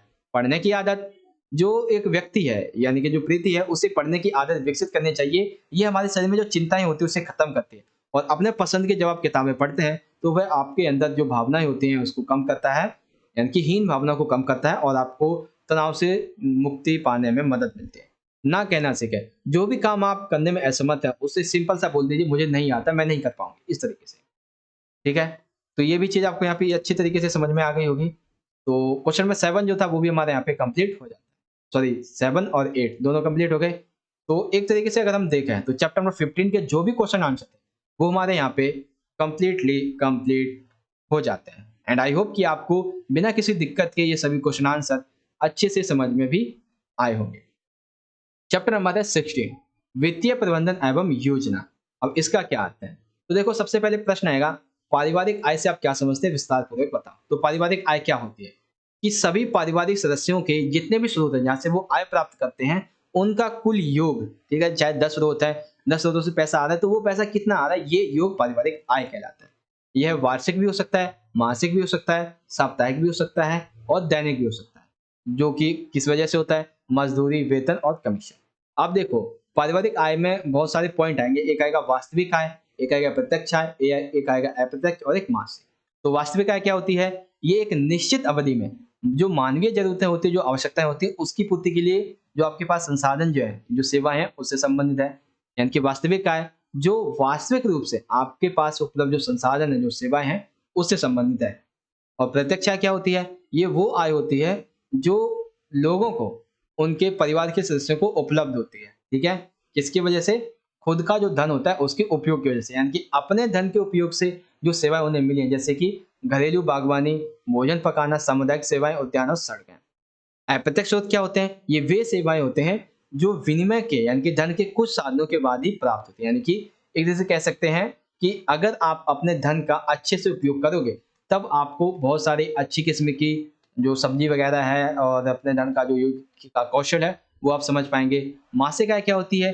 ये लोगों को संतोष, सेवाएँ और माल का उपयोग जो है वो प्राप्त करवाने के लिए वास्तविक आय से भी संतोष प्राप्त आय कहा जाता है। देखो, दोबारा समझो, वास्तविक आय क्या हो गई? ये एक निश्चित अवधि में जो मानवीय ज़रूरतें होती हैं, जो आवश्यकताएँ होती हैं, उनकी पूर्ति के लिए जो आपके पास संसाधन उपलब्ध हैं, जो सेवाएँ हैं, उनका प्रवाह कहलाता है। प्रत्यक्ष आय क्या होता है कि इसमें धन का उपयोग किए बिना परिवार के सदस्य को जो सेवाएँ प्रत्यक्ष में जो धन का उपयोग नहीं करते, उनको जो सुविधाएँ मिलती हैं, जैसे कि घरेलू बागवानी, भोजन पकाना, सामुदायिक सेवाएँ, उद्यान और सड़कें। अप्रत्यक्ष आय जिसमें ये वस्तु तथा सेवाएँ वे होती हैं जिसमें आप अपने धन का उपयोग कर सकते हो। अच्छी सब्ज़ी ला सकते हो, अच्छे धन का, अच्छी योग्यता के कौशल के जो कपड़े वगैरह हैं वो ला सकते हो। मासिक आय क्या होती है? ये वह संतोष होता है जब आप सेवाओं को, माल का उपयोग कर लेते हो तब आपको प्राप्त होता है, इस तरीके से। तो पारिवारिक आय क्या है? इसे विस्तारपूर्वक कैसे समझेंगे ये समझ में आ गया। पारिवारिक बजट योजना बनाने के क्या-क्या लाभ है? तो इस क्वेश्चन को हम ऑलरेडी कंप्लीट कर चुके हैं और आपको इसको किस तरीके से देखना है यहाँ पे देख लीजिए। थर्ड है बजट निर्माण के 4 जो चरण हैं इसको नामांकित कीजिए। तो बजट निर्माण के 5 चरण हैं और इन सभी को आप जो वो इस तरीके से लिख देंगे। बजट है क्या? ये एक प्रबंधन जो होता है उसका पहला चरण है और ये भविष्य की जो व्यय होता है उसकी योजना बनाता है। निर्धारित और अनिर्धारित व्यय में अंतर क्या है? तो निर्धारित व्यय ये है, अनिर्धारित ये है। इन सभी को हम पहले से ही समझ चुके हैं। भारतीय ग्राहक को उपलब्ध जो बचत और एवं निवेश की सूची है उसे बनाइए। तो बचत एवं निवेश की सूची में ये सभी के सभी जो पॉइंट्स हैं वो आप यहाँ पे इजीली क्लियर कर देंगे। 6 क्वेश्चन है विवेकपूर्ण व्यय के जो सिद्धांत है, तो 4 सिद्धांत है। मूलधन की सुरक्षा है और सुलभ तथा सुविधाजनक पहुंच है, प्रतिलाभ लाभ की तर्कसंगत दर है, तरलता है। उसके बाद है कृष्णा को अपने व्यवसाय के लिए धन की आवश्यकता। तो बेसिकली ये क्वेश्चन वही वाला क्वेश्चन है जो अभी हमने लास्ट में देखा था इस वाले सैंपल जो में। कौन सा क्वेश्चन देखा था? ये वाला। अभी मैं आपको दिखाता हूँ। एक सेकेंड, कहाँ गया कहाँ गया कहाँ गया? चलो छोड़ो, वो पेपर में अभी मुझे ढूंढना पड़ेगा तो छोड़ते हैं उसे। तो बेसिकली यह है कि इसमें आपको बताना है कहाँ कहाँ से वो पैसे ले सकता है, ठीक है। उसके बाद कृष्णा को 4C क्रेडिट के बारे में आपको समझाना है। तो 4C क्रेडिट के बारे में सबसे पहले उसके चरित्र के बारे में समझाएंगे, क्षमता के बारे में, पूंजी के बारे में, संपार्श्विक इसके बारे में। तो इस तरीके से आपका ये जो चैप्टर था इसके भी इंपॉर्टेंट क्वेश्चन कंप्लीट हो जाते हैं। Question number first, question number second, question number third, question number 4, question number 5, question number 6, question number 7 and then end. ठीक है, तो आपका चैप्टर नंबर 16 कंप्लीट हो गया। सबसे आखिरी चैप्टर की बात करते हैं, चैप्टर नंबर 17, वस्त्रों की देखरेख तथा रखरखाव। तो इसको कैसे समझेंगे? पहला क्वेश्चन है ड्राई क्लीनिंग किसे कहते हैं? तो ये हम पढ़ चुके हैं। इस्तेमाल किए जाने विलायक, ether, acetone, benzene, carbon, tetrachloride. Second question है घर में कपड़े धोने की जो विधि है इसके चरणों को समझाइए। तो कपड़ों को चुनना, भिगोना, धोना, निथारना, मांडवा, नील लगाना, इन सभी को भी हम समझ चुके हैं। वस्त्रों के भंडारण के लिए हमें क्या क्या करना चाहिए? तो ये जो पॉइंट्स हैं ये हमें करने चाहिए। इन सभी पॉइंट्स को भी हम ऑलरेडी पहले से क्लियर कर चुके हैं। श्रीमती खुशबू एक गृहिणी है, उन्हें वस्त्रों की देखभाल व संग्रहण के लाभ, तो लाभ क्या क्या होते हैं ये हमने नहीं किया, इसे समझिए। वस्त्रों की बनावट व रंग रूप कभी भी खराब नहीं होते हैं। वस्त्र जो है वो लंबे समय तक एक ही जैसे नए बने रहते हैं। बार बार नए वस्त्र हमें खरीदने की आवश्यकता नहीं पड़ती है। हमारे पास वस्त्र जो है उनकी वैरायटी बन जाती है। बार बार वस्त्र ना खरीदने के कारण जो हमारा बजट होता है उस पर ज़्यादा बोझ नहीं पड़ता है। जब हम कपड़ों को अच्छे तरीके से संग्रहण करते हैं तो विभिन्न प्रकार के जो सूक्ष्म जीवाणु होते हैं उनके द्वारा ये प्रभावित नहीं होते हैं। तो ये होते हैं जो वस्त्रों की अगर आप देखभाल सही से करके संग्रहण करते हैं तो उसके लाभ। ठीक है, आ गया समझ? फोर्थ, फिफ्थ देखिए। हाँ, ये क्वेश्चन भी हमने नहीं किया अभी तक कि जो सिंथेटिक वस्त्र होते हैं, नहीं, हाँ ये भी कर चुके हैं हम। सिंथेटिक वस्त्रों का संग्रहण करते समय किन किन सावधानियों को बरतना चाहिए? तो सबसे पहले सिंथेटिक वस्त्र होते कौन-से हैं? तो सिंथेटिक वस्त्र रासायनिक रेशों, कृत्रिम तंतुओं से बने होते हैं। इसका संग्रहण करने से पहले निम्न बातों का ध्यान दिया जाता है। सबसे पहली कौन कौन सी बात है? मिट्टी के जो कण होते हैं उनको ब्रश द्वारा हटा लिया जाता है, दाग धब्बे को पहले से हटा दिया जाता है। क्षार और अम्लों को अच्छी तरह से प्रतिरोधी होने के कारण ये कहते हैं जो ड्राई क्लीन प्रक्रिया होती है उसके विलायक जो होते हैं यानी कि जो रेशे होते हैं उसको हानि नहीं पहुंचाते, अतः बिना किसी देखभाल के घर पर आसानी से इन्हें धोया भी जा सकता है। इनकी मजबूती जो है वो सूती वस्त्रों के समान होती है, अतः जल्दी इसमें सिलवटें भी नहीं पड़ती हैं। ठीक है, उसके बाद इन देशों में धूप, सभी प्रकार के साबुन, संश्लिष्ट डिटर्जेंट तथा विरंजक के प्रति उत्कृष्ट प्रतिरोधक क्षमता जो हमें देखने को मिलती है, वह कीड़े इन्हें हानि से बचाते हैं। यानी कि जो कीड़े हैं वो इन्हें हानि नहीं पहुंचाते इस तरीके से। जब भी आप अलमारी में कहीं पे भी इन्हें रखने जाएं तो इन्हें सुखा लें और उसके बाद वस्तुओं पर जंग ना लगे, वैसा ध्यान रखें। ठीक है? तो इस तरीके से आप जो क्वेश्चन नंबर 5 है उसका आंसर लिख देंगे। ये पॉइंट्स सभी आप यहाँ पे क्लियर करेंगे। अब देखते हैं क्वेश्चन नंबर 6 है, वस्तुओं से अज्ञात दागों को हटाने के लिए हमें क्या-क्या करना चाहिए? तो अज्ञात दागों को हटाने के लिए ये सभी पॉइंट्स जो है वो हम यहाँ पे अच्छे से क्लियर करेंगे, जो कि मैं आपको ऑलरेडी समझा चुका हूँ।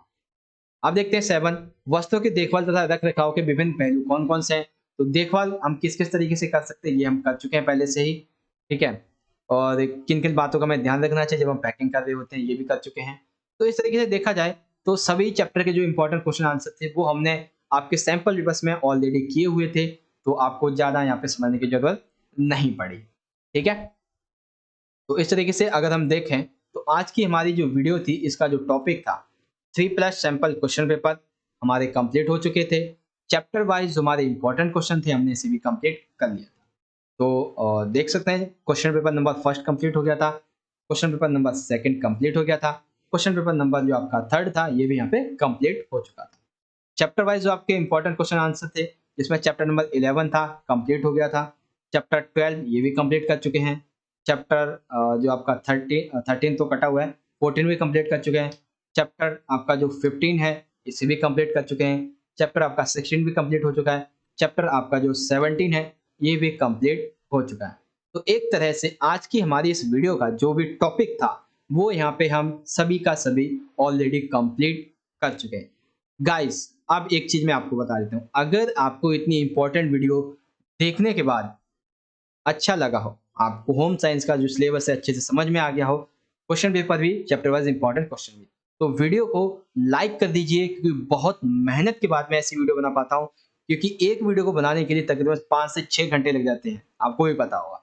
तो इस वीडियो को लाइक कीजिए ज़्यादा से ज़्यादा, अपने दोस्तों के साथ ज़्यादा से ज़्यादा शेयर कीजिए, और अगर अभी तक आप हमारे चैनल को आपने सब्सक्राइब नहीं किया है तो कर लीजिए, क्योंकि ऐसे ही इंपॉर्टेंट वीडियोस आप तक हमारे चैनल के और भी आने वाले हैं। तो मिलेंगे बच्चों आपसे अगली वीडियो में, तब तक के लिए आप पढ़ते रहें और अपना ख्याल रखिएगा। धन्यवाद। जय हिंद, वंदे मातरम।